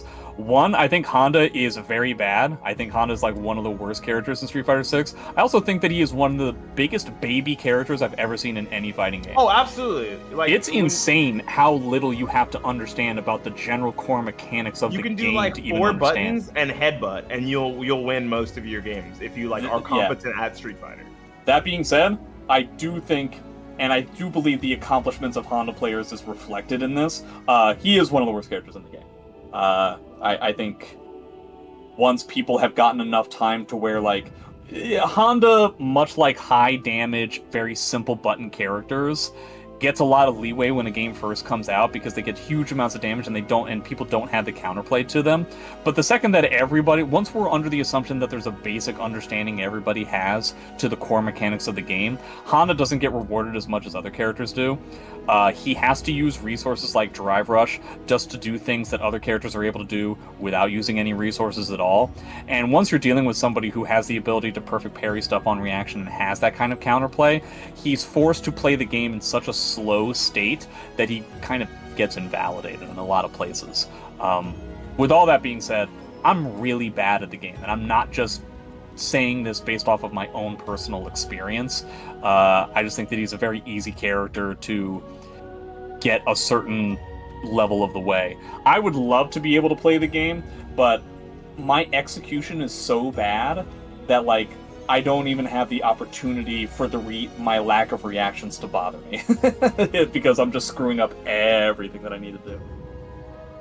That's me just with the input buffer system. The reason why specifically I asked about Drive Rush, you mentioned Drive Impact, right? Yeah. Being like a reaction check. Drive Rush is a similar reaction check, right? Yeah. But it's a reaction check that actually eats your inputs. As the screen freezes, it steals inputs. Drive Impact, unfortunately, for us people who can't react to it, we're just old. We got to hold that. It actually doesn't eat our inputs. We're just bad at reacting. But Drive Rush, you'll be like, dude, I crouch and medium kick because he was coming in. Like, I know I did. And you'll go back and you'll look and you're like, I swear I pressed crouch and medium kick. And it's not in the buffer because the game never registered it. It just isn't there. They lowered the screen freeze, but when the game first came out, when everyone was just drive rushing around because no one knew how to stuff it, I was like, this is terrible game design. Like, this is like if Street Fighter had like 6S conversion from like DNF Duel, how you could like spend a little bit of life to like dash cancel something. I was like, that's all this is, but you don't spend life, you just have like 6 gauges up at the top and you can do it in neutral basically for 1 bar. I was like, oh, this is awful, this is not good. And then I started playing DJ and I started doing it to people and I was like, this is still bad game design, but I'll sure shit use it. Yeah, it is also very unfortunate with regards to how the game mechanics are functioning that the difference in power level from Drive Rush to Drive Rush is also kind of dictating the power levels of certain characters. We have people like DJ with the fastest. I think Jury's is like the longest. Yeah, and DJ's is the second longest. Jury's is the fastest, but the second longest, something like that. Like it's them two as the top 2 Drive Rushes in the game. Yeah, and I understand that characters like Honda and Zangief and Manon thematically should not have very fast drive rushes. The whole point of those characters is that they're going to be slow. But I think that kind of it elucidates and demonstrates clearly what the game wants you to be doing, and it wants you to play Ken. So true, you're spitting. Like they gave Ken. I forget who I heard. I forget who I heard say this, but like Ken in 5, Ken even in 4 was like this, where he's always had like plenty of ways of getting in and doing all kinds of really good pressure and balance, a balanced kind of gameplay with that, right? But the main weakness that always kept him from being one of the best characters in the game is that he would like do all these cool things, but then other characters would be able to get like 1 or 2 hits and they would be able to outdamage him. They can't do that in 6. Yeah, they give him damage. In 6, he has all of those things that we were just talking about. He can do all these kinds of pokes. He has additional kinds of things, like the Dragon Lance and strings that go into a mid or low poke that can stuff other things, both of which are safe. Oh no, one's an overhead and the other's a low, by the way. Yeah, and like with both of these like he gets so many opportunities to do all kinds of stuff, and he hits really hard. Oh, okay. That's real tough. Top Losers 4 is ready. We can stop stalling. Hooray! Okay, they just finished. Cool. I mean, it was cool to talk about other fighting games too, because fighting games are sick. Doesn't matter which one you like. I gotta tell you, man, when it comes to vamping, I don't think there's anybody better than me. Yeah, you're like, I can waste time like nobody's business. Hi, Konmai. I can tell stories. I can do all kinds of stuff. Don't talk to Konmai. Talk to me. We're the we're the commentators. Yeah. Talk to Jay. What the fuck's wrong with you? I was trying to get you to just establish yourself and say hi. Yeah, I've been talking to Jay this whole time. It's a big fun. Can you talk to me about the fact that Konmai will never talk to me? Yeah, I don't know why he won't talk to you, man. What's up with that? You know, if I could help, if I could send him a message to make sure that he'd get back to you, I would. But he doesn't. Do you think he doesn't it return my has to messages. do with the fact that when people talk to him, I effectively tell him to shut up and only talk to me? Do you think that might have to do with it? Yeah, maybe like the brashness. You know, like on a scale of 1 to 10. Some people say you come off a little brash. On a scale of 1 to 10, how much of it do you think is my fault? Yeah, I'll say like a 5 at most. You honestly think that it's a 5? At most, yeah, probably. All right, I don't want to know why I talk to you people. This is bullshit. I'm leaving. Have a good night. I'm out of here too. Thank you guys so much for having me. Thank you. They didn't match. We didn't match. I didn't know what he was gonna say. Oh well. Am I supposed to storm off angrily? Fuck. Later. Yeah. Oh damn! I came back to try and match with him. Hello, Jay. All right. Goodbye. Goodbye. No, I was trying to talk to him for like 2 seconds. God fucking damn it. See, now it's a 6. Oh man. I'm really screwed, dude. He Jay literally drive rushed in here just to say that and then dipped. God damn. Rip. All right, who's playing? Because I was told to to So Manta Get the takes names. it 2-1 over Artgraves, and Rip City takes it 2-1 over Rikuto to put so Manta versus Rip City? and Rip City in our loser semifinal. Yeah. All right, let's see if I can type really quick. And yeah, let me just let it rip. 1 minute submission period. And yeah, confirm prediction. I can't play in it. go I for it. get it. Freaking, what the? I can't say cowards. Wow. Dude, fuck this. Just You type can't something. say cowards. You can't put cowards inside of the channel point predictor. Yeah, It's because so you stupid. can't call Twitch what they are. What the fuck? Absolute What? bullshit. You know what my answer to that is? You're boring. No, I'm joking. I'm sorry. Oh God, I forgot about that. Oh man, no man. No, we gotta do that shit's joke. We stupid. have to talk about somewhere to insert like 15 sliders. Yeah, 50 sliders. Now, which- you'll The chat is not gonna. I don't even know where to fine. begin with that. To be honest with you guys, that's Well, you don't want obviously- to hear my Starfield thoughts. They're really bad. We don't talk about Starfield. We talk about the sliders. Yeah, the And slide, we're not slider we're not field. talking about small cheeseburgers. No, not. Though I guess no, we're not. depending on how you approach it, you could make cheeseburger. You hypothetically can make a cheeseburger in those games, yeah. That's something you could do with those sliders. Okay, you know what? I don't want to. I'm just gonna move. We're gonna go on to this match. 4 things in workers. All right, Manta versus Rip. I haven't seen this for a while. Like I haven't seen this since offline. yeah. This has been a hot minute since we've seen this matchup at high level. In general, I feel like much less these two players. They're actually kind of like the same though. They're both pretty aggressive in terms of how buttons per second. So it's gonna. I'm not even sure what's gonna really happen because they both kind of operate in the same ranges. They both have the same sort of core archetype, which is they both have pretty middling like fast punishes, but good whiff punishment. And they both play in stance all the time. Like actually, now I think about it, they're the same character. There's no difference between these two characters at all.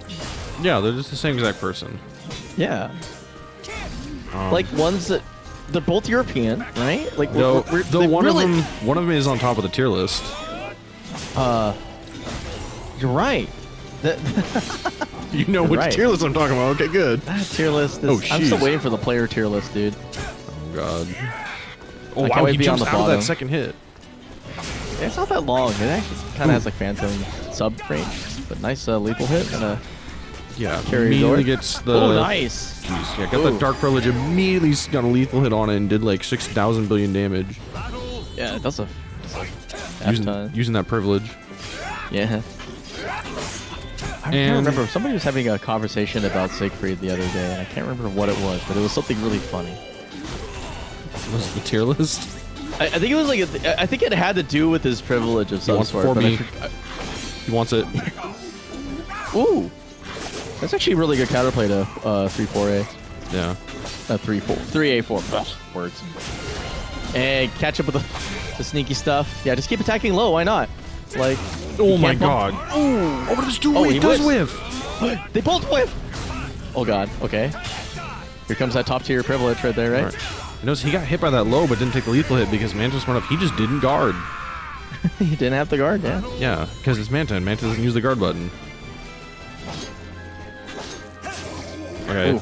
Oh, but does it Okay, too slow. no punish. Able to get out of the second hit. That was actually pretty saucy. I like that. Really good choice of using the elbow right there when he goes for base hold. I swear, when I get Manta to start playing on his snack box, those are going to be even more crispy. I think it'll come. I do think that, like, especially for like characters that have to do the Shining Wizard input. What the fuck was that? That was so cool. Is that a combo? He just clapped him. Was that a combo? That was a rare Build-A-Bear combo. I think it's a whip punish. Yeah. Okay, well, that's classic. That's literally, yeah, that's RipCityOutlaw, dude. If you see somebody correctly see at round start, it's probably him. I mean, we saw Link used to do that a lot, too, when he was playing Siegfried. Okay, gets the lethal hit after dodging a vertical. Because privilege. Alright, trying to just Yeah, keep he him doesn't out. have to make that many decisions to win the game. I think that does speak Yeah. to why he has a stable game plan. Gets caught, not quite sidestepping. They do a little bit of damage, but now Manta's in. Just gonna make it really hard for Rip City. Keep the pressure going, just chunking them bit by bit. He's really trying to win by death by 1,000 cuts, but he's gonna get what he wants right there. Oh, never mind. Yeah, most characters can't really punish that because he moves so far, but that's a big, long-ass sword. Yeah. Oh! Oh! Senton bomb. Oh, nice. He was expecting the low. There it is. Nice block. Doesn't get much for it, though, so like... Huh. Okay. Oh. It's actually going to be pretty good. He's on the... I think he's on the warpath to get some pretty interesting guard damage. I don't think it will matter at this end of this round, though. They both have actually the same resources. Tries to get the whip punish right there. Maybe he's supposed to use 8-way run A instead. Ooh, the second hit. Yeah, oh, he hit him out of it. No, wait, no, he didn't. What the heck was that? Ooh. Oh, I think he might be like one mix away. Oh, hop kick. Where's the throw? Oh, knocks him out of the Dark Legacy. Tries to cheese. Oh, God. Crazy. Man. The ranges they're playing at are super weird. Yeah. I don't think either of them are used to getting whip punish at those distances. Seems to be like I mean, kind of decider of this. Yeah, I mean, Voldo is a long-range character and has, I mean, really, really good reach and can be really good at whip punishes. Kind of hard to do him. And Siegfried sort of does the same. So they're both kind of playing the long-range game. It's just Voldo has way more mix-ups when he's right in your face. But with RipCityOutlaw, he doesn't give a damn. So, like, you have to be really careful when you're playing that game. Oh, he just barely, like, spaces that out. Oh, my gosh. Yeah, one thing I noticed when I played Rip City today is you have to really discourage him from doing options like big time. It's not enough for him to think about if he whips something, it's no big deal. Oh, that was so good. Oh my god. Oh, he tried to GI, but it was a little too early. Damn. I saw the green flash still and everything, but oh well. Tries to catch him coming in, but gets the good whip punish with A slide B. B slide A. Oof. Oh, the clash! Oh, wow. That didn't get in. Interesting. Oh. Wow. That was like a premeditated super freak. He did that like frame 1 and he kept it out there. Alright, nice. Gonna get that 4K. Okay, into cheese wheel. Well, not cheese wheel. More like horizontal cheese wheel. Yeah. It's funny because, yeah, Manta's definitely playing the same normal game plan, but I can tell he has to think and be far more careful about the options he's taking, because Siegfried can just either destroy him with a whip punish, speaking of which, or just, like, ring him out very easily, especially on this stage. So it's like, Manta's definitely fighting a slight uphill battle. Ooh, good sidestep, no punish. Ooh, he wanted something bigger, I think. Yeah. 2A? Yeah. Catching the mash a little bit. Oh, trying to get for the whip punish, not quite fast enough. Move recovers a little bit too quickly. Twitch duck, but not enough. Gets a side throw. Auras. Nice. Goes to the 9K. Good choice. Yeah, gets a nice CRK. Yeah, Manta's been challenged on every time, not really letting him try with the more fun options. Oh, he whiffs! Oh! Oh! Oh, he doesn't expect it to match the rest of the string. Yeah, it was a little bit too early. Didn't confirm. Just took a hard read. Got a soul charge at some point, right? There we go. Yeah. Kick him out. Oh, completely avoids the A-B slide A. Gets the lethal off of 2. Okay, oh my god. Wall Rising B still catching him. That's really good abate from Rip City, actually. Oh my god! That's huge. That's huge for Manta. Goes for the low, very cheeky. Oh my god. Yeah, I think Rip City just misjudged the spacing a little bit, so he tried to get a whip punish with the CE, but that's still connected. Manta is always ready for weird crap to happen and can convert off of it. Yeah. He's good at heads-up plays. Speaking of heads-up plays, goes for the ugliest combo of all time. Yeah, no, this is going to be really good for him, because it's going to keep Siegfried against the ring edge and give him Oki. He's going to back away because he didn't want to deal with 4B. Yeah, no 4B, didn't want to deal with Flapjack, lots of stuff. Yeah. It's a good choice, though, because his opponent chased after him immediately. But he's not out of the woods yet against the Soul Charge Siegfried.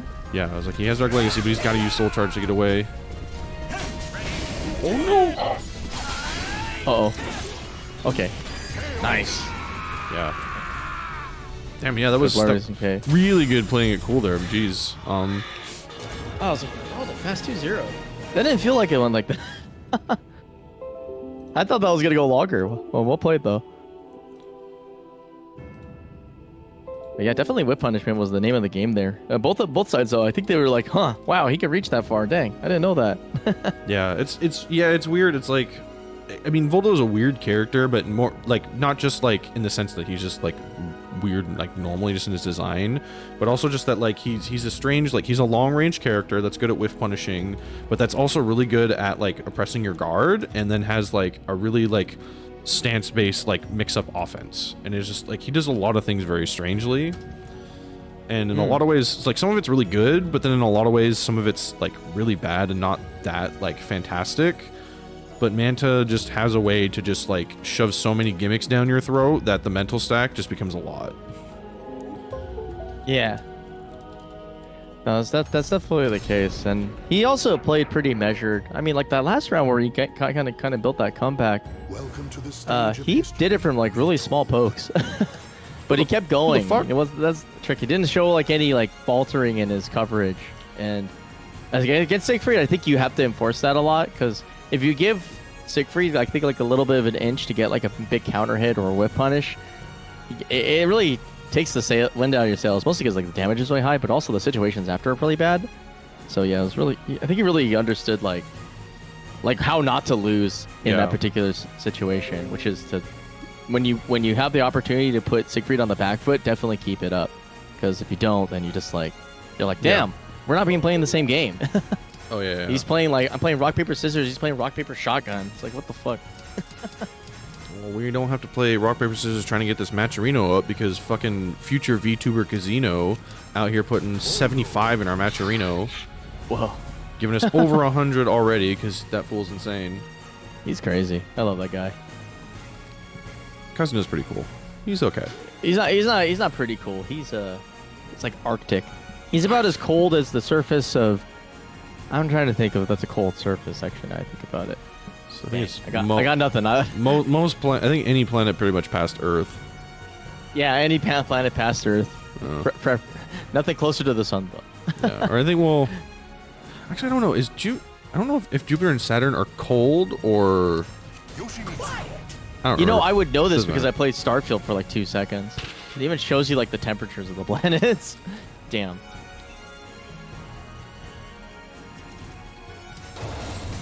All right. Well, this is like, if Starfield was cool, it would have Voldo and Yoshimitsu, but it has neither, so that's why Calibur's better.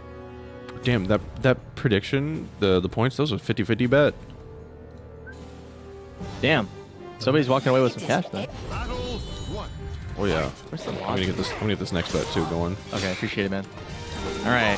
So this matchup, I'm not even sure what like even player matchup wise, this one's always been kind of a weird one. I feel like, well, no, this is a run back, salty run back. I believe SouzouLion won the earlier bout and winners.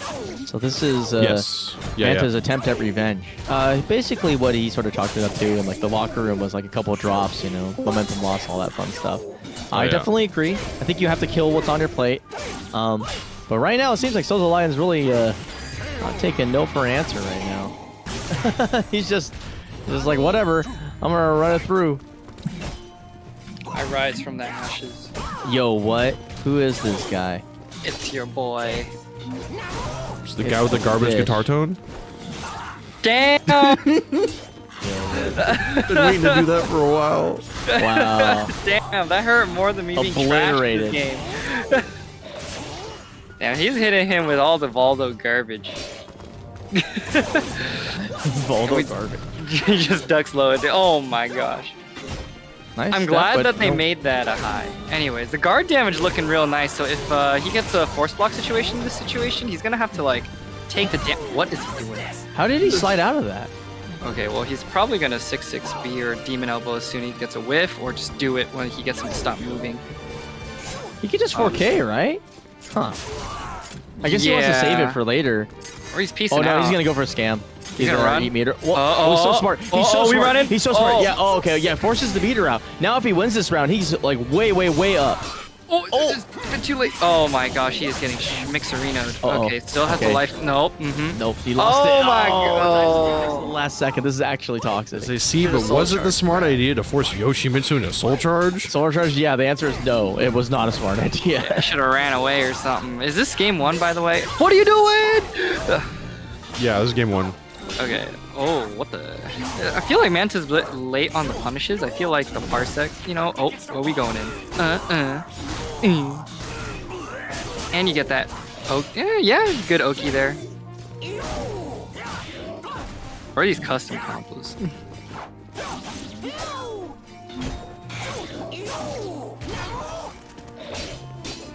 Alright, so swap. Oh, going for a slower move to try to catch like a GI, but the soul charge coming out from Manta? Do something with it though? We swimming? Huh? Okay, we going in. Okay, hand. Oh, nice throw. Better break. Oh, Good God. throw, yeah. Oh! Who gets the end? That is... Drops those toes on him. Yeah, it gets the heart.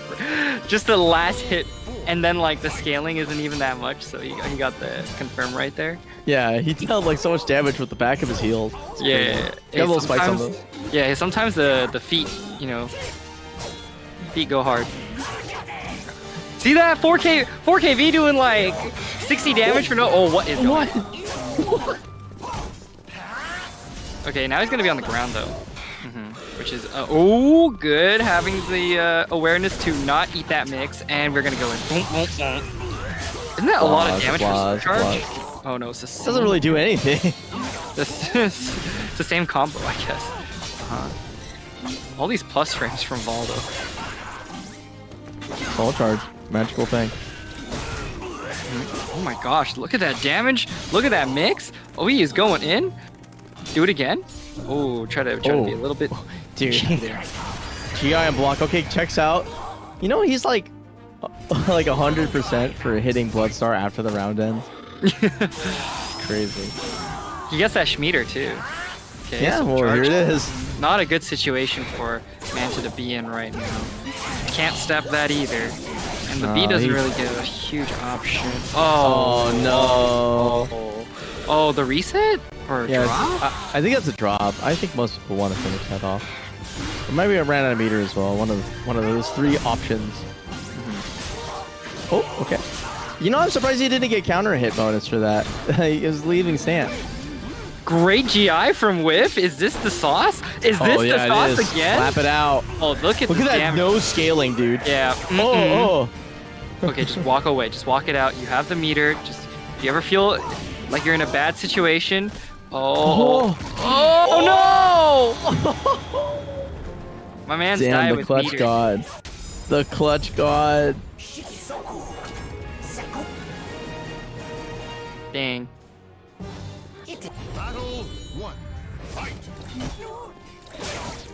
Ooh, good counter hit. Trying to stuffing that hell sweep right there. Ooh, really great whip punch. Plus frames. Oh, okay. Oh, he's good. Yeah, we are chilling. Okay, tech trap. Roll away. Good damage regardless. Spin to win. Yeah, spins with the. Just hop on him. Ooh. Yo, these delay GIs are like doing so much. Oh no, it's happening. Oh, yeah, no, that I was feeling it, man. I was using the danger zone. Oh no, the Schmieder. Okay. Oh my god. That's okay. I think Get that 3B. Can't roll, bro. Yeah, no, I think rolling against Yoshi is very scary. I don't think it's the best thing to do, especially with someone who has a good grasp on offense like SouzouLion does. And playing that Oki game against any skilled Yoshimitsu player is just something you don't want. Oh, he tried to punish that, but unfortunately his opponent's still in the active zone. Oh god. Bro, SouzouLion is just doing Yoshi things. Like, it is not looking good for your boy. It is definitely not looking for your boy Manta right now. Unless he is the clutch god. We'll see. He's like definitely behind on the momentum, and unfortunately, Manta's kind of a momentum-based player. He likes to keep the train going and keep the pressure up. What the? Wow, man. We protect crouch. We swim in. Michael Phelps. Mix up. Give me that head. Nice throw, better break. Trying to do the zone out. Okay. Oh my god. What? How did he do? Okay, good block. How did he block that? Oh no! Oh, there it is again. Surely they won't see it the second time around. Oh boy. Man. A valiant effort from Manta. Welcome to the But- stage of history retold. This is winners or losers finals? Losers finals. Losers finals? Yeah, winners finals is. Hey, we still got a valiant effort going on. Let's go NorCal, bro. Oh, wow. You're ready to throw in the towel, man. You're like, man, he's getting killed. My boys get killed out there. We gotta get him out of the fight. It's like, wait, there's Like Hajime no Ippo, like Volg is like getting up, but then he's like, nah, I'm good. He goes back down. Nice. Okay. That was interesting. That was a weird interaction because normally he gets stunned instead of knockdown from that. Spaghetti. Spagooter. Oh, Okay, good damage, good damage. okay, scoop up. Oh, Oh my god, dude, That the throw two- game. 2 rainbow drops in 1 round. How do we do it? Oh, He's getting like side throws, back throws, any throw that gives him like a million damage he's getting. Oh, there it comes. I'm guaranteed 3 The throw game, he's beaming. Alright. Goes to the spinnies. Blocking it out, has to keep holding. Oh, nice whip punish, but is in the air, so he doesn't get the full combo. Very tricky stuff. Oh yeah, no. Oh the no, it gets telegraph. bobbied. Oh, that's. It's a kill? The dream? We live in. We just. Oh, okay, no. Crouch 1K. No, we California is sleeping right now. Oh Yeah. no. SouzouLion looking like he's gonna get the lion's share of the pop bonus pretty soon. Okay, gets the Okay. whip punish there, looking good. Oh, we swimming? Is it? Wait, this could be it. No. It Trying to could go- be. It could be the either way, to be Yeah, honest. 2-2-B from 2-2-B 2-2-B's from coming, baby. SouzouLion. This could be it. Not for him, but for him. It's the shoes. Oh, yeah. Okay, here's the whip punish. Oh, gets the big stuff. Wait, that did so much. God damn. Oh my gosh. Wait, this is okay. Okay. Yo, man, he broke the bed with the pelvis, bro. That guy had to kill himself after. That's fucked up. Oh man.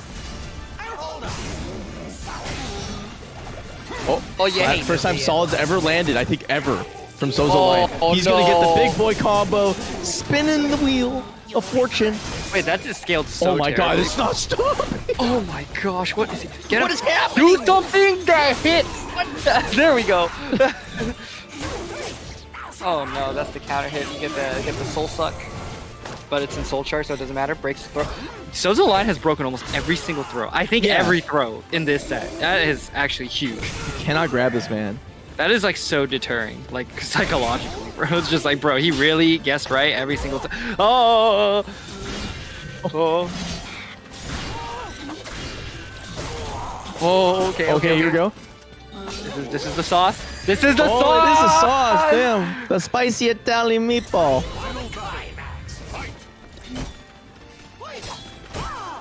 Yeah, not that Subway shit, bro. Yeah. None of this Quiznos crap. Jersey Mike's garbage. Shit. What is he doing? Oh, just a small punish. Oh no, man. He's losing the soul charge. Okay, good. Okay, Finally, gets he the lands the throw. Finally. After 6 million years of trying to grab this man's titties, he finally gets. Oh my gosh, the roll. Oh, the 1K. He's +2 there! Wait, this is a counter hit. It could be. Oh man. Oh. SouzouLion's got that number, man. He's calling 1-800.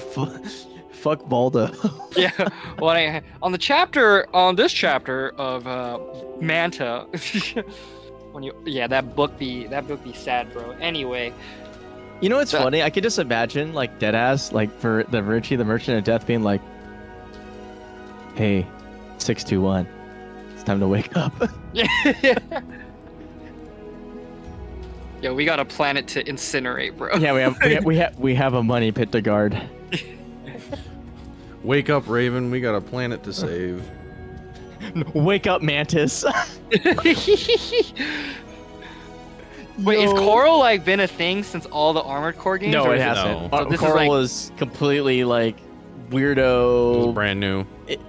It's brand new. It's based. Honestly, Coral is pretty clearly like It's like the hive intersection mind. of souls into the game, the universe.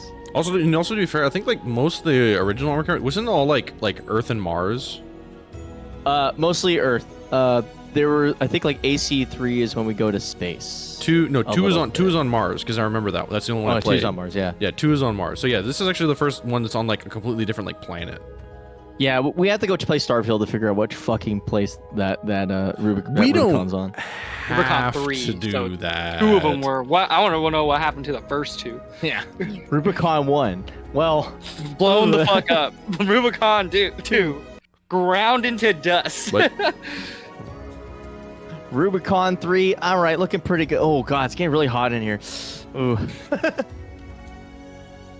Yeah. By the way, general reminder: Bamco does make has made another good game, and it's called. Well, it's more like they published it, but Yeah. Armor 6 is actually right? the sauce. If you're a fighting game player, you will definitely like that game. It just feels good to play. It's like all the naughty things that you can't have in a fighting game, in an arena shooter. That's really cool. Yeah, you like swords, it got swords. You like wheelchairs, it got wheelchairs. You like therapy, it got therapists. Therapy. You got hilarious fan art, bacon stickers, dude. Bacon True. stickers. Bacon Oh wait, hold stickers. up. I haven't showed. Hold on. Let me go back to my Discord. I haven't showed you the meat wad AC. Oh, those are B1 AC. Oh my god. Hold on. Voldo's protecting the coral. Yeah. Let me. I'll post it. I'll post it in Combined comments. by coral, combined with Rubicon. That's what he said. Jesus Christ, it is Yeah, what? the subtitles. That's All the subtitles. insane. Yeah, his consciousness was already within the coral, together with the other coral. Dude, that story is so weird. Don't spoil it, dude. I'm not spoiling it, but it's just weird. I was like, It's not supposed to really make that much sense, but it's I watched. not, Yeah. the game's just fun. Like, that's what matters about it the most. The game is really about giving you a challenge, and then you going to those challenges and just shitting all over them because you got better or more knowledgeable. One of the two. The game. The Bro, game I is watched about, like 3 hours of. I said the game is about Wait, go presenting ahead. you with a challenge, and you just taking dual Zimmermans on a wheelchair and ignoring the challenge. Power leads the war. Yeah, dude, I watched like Actually, 3 hours. after I of saw you Warfare. play, no cap, I went lightweight, and I'm actually having a lot more fun. Is the canceling still a thing, or did they patch it? Oh out? yeah, no, that's not going away. It's actually balanced. It doesn't beat verticals. Anyway, let's go back to Calibur. We'll talk This about is Xephukai, Zeph and SouzouLion. Savior of Rubicon. Savior of Rubicon. Xephukai. Like, if you had to play Zeph in the arena, I just feel like, fuck it. I don't need the credits. Yeah, I just leave. I'm leaving my mech. Sorry. All right, double 6xb here. Dude, look at all that damage off of one Oki turn. It's crazy how you're not even allowed to breathe against this dude. Like, Did I catch you trying to play the game? Die. top movement, okay. Catch to the knees. Breathe in, breathe out. That is such a good setup. COVID into 3A, since 3A is so fast. Oh my gosh, he almost got the lethal hit for that. That was a high punish. Whoa, he got air hit. Booty Huh? into... Wait, is that a true combo? Booty into stab? I hope not. Like counter hit booty? Oh my Nice. gosh, the DiMaggio. Jeez, like, it's crazy because, like, it's weird because I think we're used to seeing SouzouLion, like, get the early health lead by being the aggressor. And now we're seeing, like, kind of the opposite, where it's like his opponent is just absolutely just running down the train. And Zeph just, like, just destroying this man on Oki for 2 turns and then being able to, like, play really slow on the back end. And now it's Oki again. Okay, What a beautiful crack duck, punish. though. Wow. Ooh, that 9K was kind of spicy. Battle 3. Fight.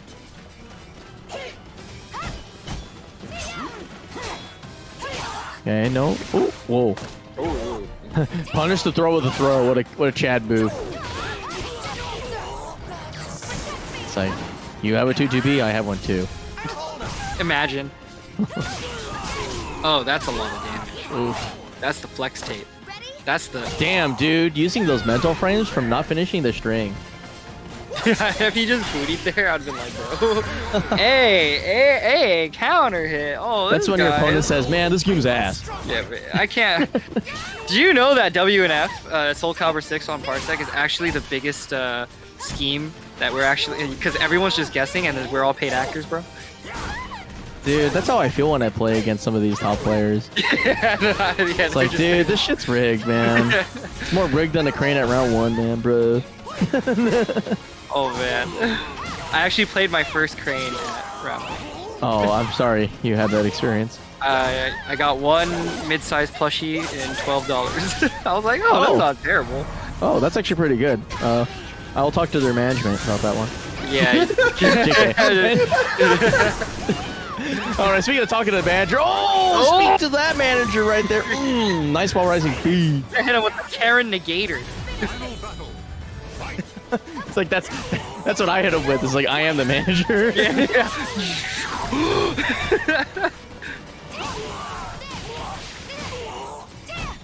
I bet you feel so good when you tell a Karen, I am the manager. It must feel so good. It feels like being zapped for like 2 seconds. Yeah. It's like, man, I just caught you with a 6-6B when you were stepping. Oh my gosh. Oh, okay, we got our eyes. He knows. Oh, he's gonna get a punish. Oh, he ain't going out of the ring though. No, he's not. He lived. Oh my gosh. Oh, man, nice punish. We're going with the sticky feet. Victorious. You know what's crazy? I didn't even notice SouzouLion win 2 rounds. I was just watching and I was just like, oh, Zeph won game 1. Zeph's been really playing very fast, I feel like. This hasn't been a game where I feel like that Zeph has been checked in a way that has slowed the game down. Although, that might just do it right there. That sequence we just saw was absolutely what the doctor ordered. And why is he still back turn? He's going to hit him with the sauce. Oh. He's got to be careful, though. I got a feeling that cheeky ring out's coming. He almost he went for right there. You know, I think it's only going to be... Ooh! So tricky. Low. That was rad, actually. Nice cancel as well in there. I like to see that, too.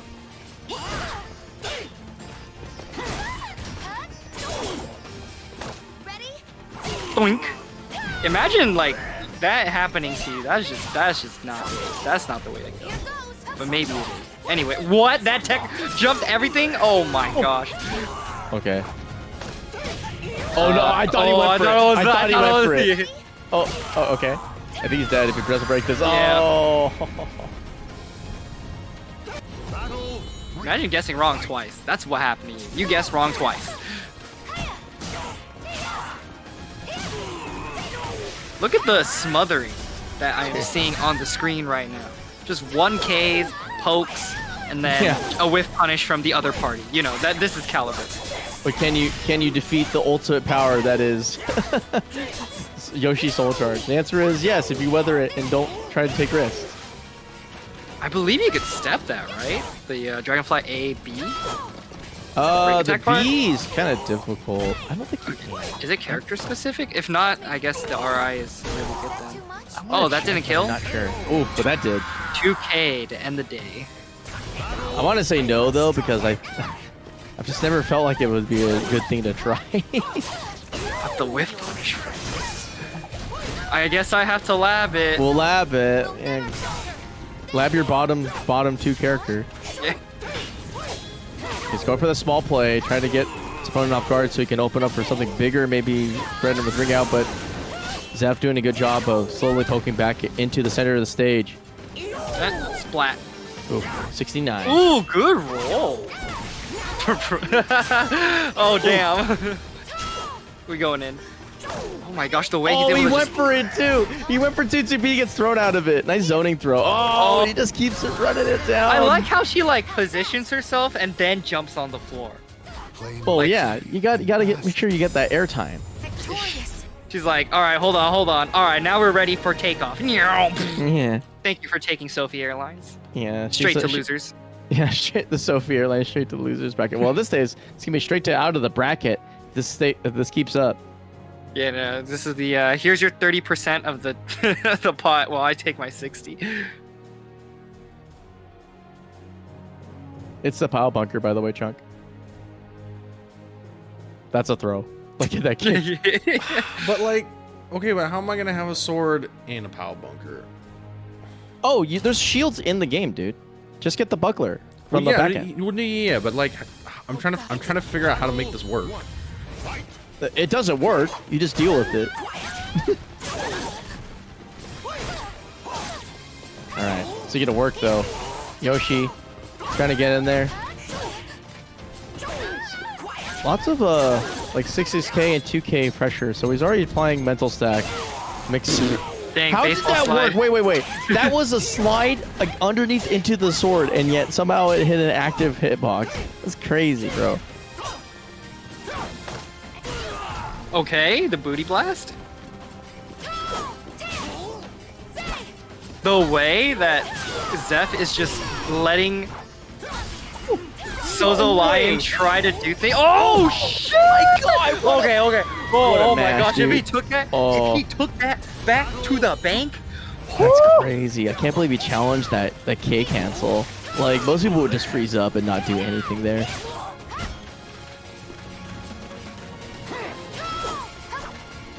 Okay, man. Dude, this is looking like, it's crazy. It's like watching this is like a throwback to watching like Zephyr's Insignia. So much movement. Oh no! No! He dropped it! We are.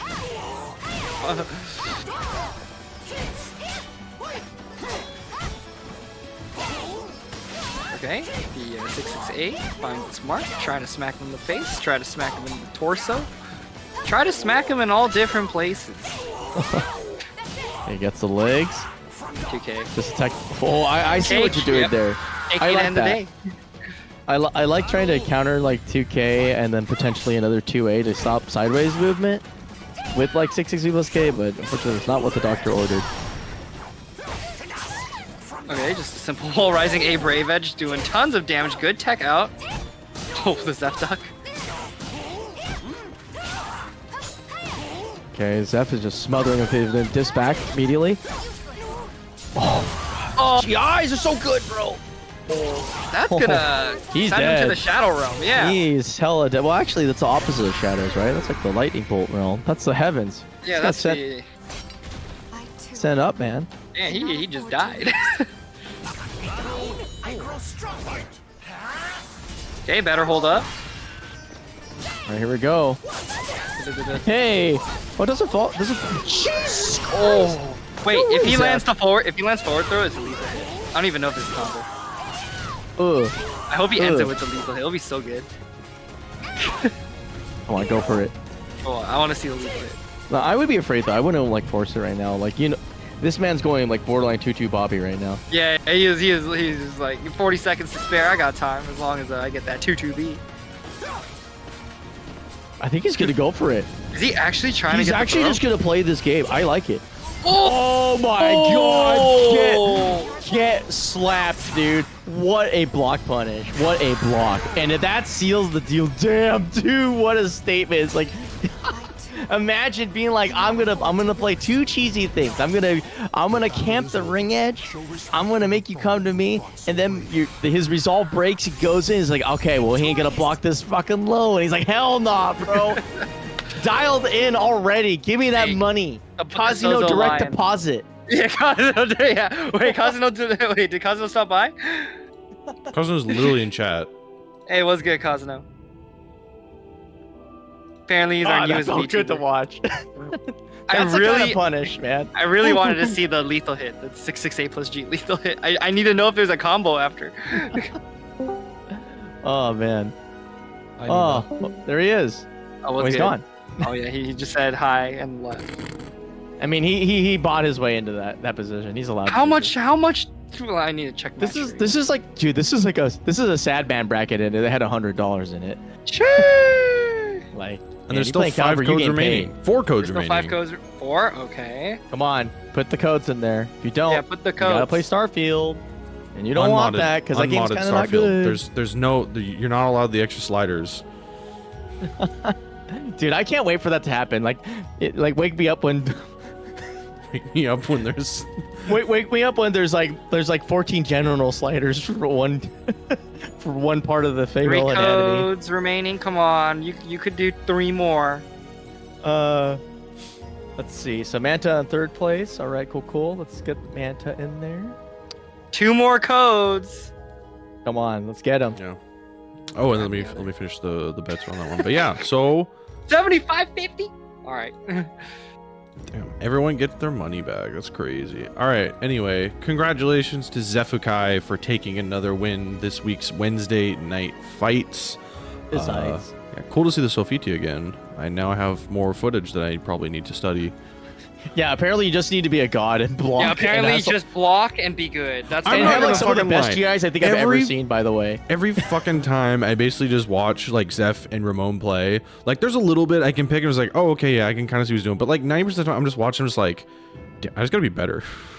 Like, I just gotta be better. Like, This is all like just for fucking real, the way that he handled that many of those soul charges were just like strictly like skill diff level of like, you can't really just analyze it. It's like, oh, this is what it was just simply like, he understood exactly when his opponent wanted to push certain kinds of offense to just weaseled his way out in just brilliant ways. It's really impressive. Zeph. There's a reason we call Zeph the Demon King. Yeah, And that's not just because he's really into Berserk. Yeah, that helps too. Yeah, you gotta be like Guts. He's the David Goggins of SoulCalibur, dude. Taking Oh my souls, bro. Oh my gosh, I just saw this Mechawad make the money. So cursed. I love it. All right, well, we're sitting around until this one code's remaining, and then we'll send you off onto your merry way. In the meantime, let's see, what tournaments are coming up? Bonus round? Bonus round, yes. Bonus round in December. Actually, I think the next big one is East Coast Throwdown. Yeah, ECT. I think East Coast Throwdown is happening. Well, those of you, if you're able to go, NEC definitely going to be a big one to support. Is that gonna go down? Yeah. I think NEC is the final or tentative final event. Yeah, I don't know if they'll be doing another one. Was it Winter Yeah, Ball? because like, I think Biggie's health isn't very good, from what I heard. He's announced on Twitter that he's pretty sure he's gonna start ramping down, or hopefully looking to pass it off to someone. But yeah, he's been doing this for 30 years. He's been doing it for a while, so it's sad to see, but it's like nobody can do it though. Like the thing is, the fact of the matter is, right now, especially, the prices for running this shit is exorbitant. You have to be built incredibly different to run a major in 2023. And especially for our game, like, holy shit, man. Like, if there's no Big E, that's real bad. Yeah, no, it's Like, that means Calibur our only hope specifically. is Rick, right? Even then, though, that's community. Well, Rick manages kind of like hired, like he's managing the FGC in its entirety at this point. But as far as having like a consistent home for Calibur forever, that was it. Yeah, man. NEC was the last big one, sort of holding it for us. Yeah. I'll try. Like I said, I'm hoping I need to talk to the guys who do Slashback, and I can get something for the West Coast over in March. But I still have to see on that one. Yeah. But it's sad to see, and like again, I'm upset, and I don't want it to happen. But like I understand how it all works and whatnot, and it's it's just capitalism fucking sucks, and I hate living in this fucking shithole of a world. But there's only so much I can do. So I play Armored Core, and instead of drowning my sorrows, I turn my sorrows into immense anger and frustration, because that's what apparently you do to relax these days. Yeah, or you can play Starfield. JK. Anyway, I don't know thanks why for I talk having about that game so everyone. much. It's so weird. I hate that game, but I love that game. You know what we should it's so do? annoying. We should. Okay, I need to play it, and then we need to do bring back the podcast. And we I'm do a down. podcast on I'm always down Starfield. to talk about games that we should play. Like, fuck, we need to talk about Armored Core, because I really think that game is brilliant. Like, there are very few things that are wrong with that game. Like, I truly beat it. I We can think. do one for that. Yeah, for anyone who It's- interested, I did a podcast once with my friends about Cyberpunk, and we literally just I talked listened shit. to that whole thing. We talked Yeah. shit about Cyberpunk for like 4 hours straight, and it God damn. was great. Yeah, that was a true bands podcast. This is great. Yeah, no, we could bring it up again. Well, I'm sure they'd be Cyberpunk down. 2 is coming out, right, Lamel? JK. Oh, Not fuck really. yeah. Anyway, all right. Well, One more code. Come on. Who the hell's holding out on it? Who is it? Who's the guy? Yeah, wait. Yeah, it's literally someone just has to put in one code. Who is it? This one person. We're not leaving. We're not leaving. Come on, man. There's like literally one dude. We just need one guy. Come on. Like I'm not gonna say okay. Anyway, I'm gonna talk about my Skyrim VR adventures then. So check this out. So in preparation for Starfield, I was like, hey, somebody took the code. Never mind. You guys are spared from finding out about what mods I installed. All right, cool. Did you talk to Kurokami at all about Skyrim mods? No, I just ended up using a Wabachak of a. So this will be the I guess the end last story of the night. There is this mod pack, and you can Google it. It's like they call the Minimalist Skyrim VR. Yeah, Skyrim VR Minimalist Overhaul. Minimalistic VR Overhaul. Just take it. Like, how big do you think that file is, just in general? What do you think? 500 gigs. Wow, you're really shooting for the star. It's actually 200. But here's the thing. I lost the prices right. It's called minimalistic. Now, I don't know if you and I both speak the language known as English, but I don't think the person who made this thing does. Because 200 fucking gigs of textures, stuff, and like just stuff that's like literally additive to the game is not minimalist. But definitely is not minimalist is the bodies parts tab. Because if anybody's familiar with CBBE, you know what you're getting into in that game. So imagine me donning my headset, slapping on, going into the character creator, and then like doing my face, doing my body, and then going to the third tab and finding out that there were quite literally 14 sliders for just female genitalia alone. Like adjusting, I didn't even know that there were even sliders to begin with in that part of the body, much less 14 of them. It is insane how fucking over the top these bastards are when it comes to UI design. It's like, it's such a joke. They're insane. They haven't, not only do they not touch grass, but they don't even touch like what they describe the thing as. It was insane. And on that note, I'm going to go raid Guildhouse Strive because they're still going. Yeah. Anyway, so, all right, that's Hey, it for this week. I think I could be in the camera. Oh, God. That's it for this week. If you're interested, again, I'll be here again next week, same time, 7 p.m. Pacific Standard, because I live next to San Francisco, so that's the time zone that I am in. If you're interested in joining, you can follow me on Twitter, where I tweet out the bracket links every week. If you're not, or you can go to if you don't have a Twitter, you can do ! bracket, and you can join the Discord that we run out of through the Start GG bracket, and I also post a link in there as well. Or you can just like DM me or something, ask me the link on Twitter or something. Like I don't know, I can help out. It's whatever. But yeah, it's free to enter as long as your connection to my Parsec servers is good enough. You're welcome in, so it's totally fine by that. And yeah, thank you everyone for donating to the Matcherino, finishing that up. Congratulations to our players. Thank you all for coming. Thank you to my commentators, JJJ, Beanie Thuggish, Nemo, and Konmai for your help. And that's about it. I am going to be sad that I can't play Armored Core because I have to go to bed soon. But anyway. No. Mad stop! Anyway, I'm gonna go. That's a good way to end the stream. Yeah, go. All right, good night, everyone. Take care. Have a wonderful rest of your night, week. Stay safe, be kind, and bye-bye.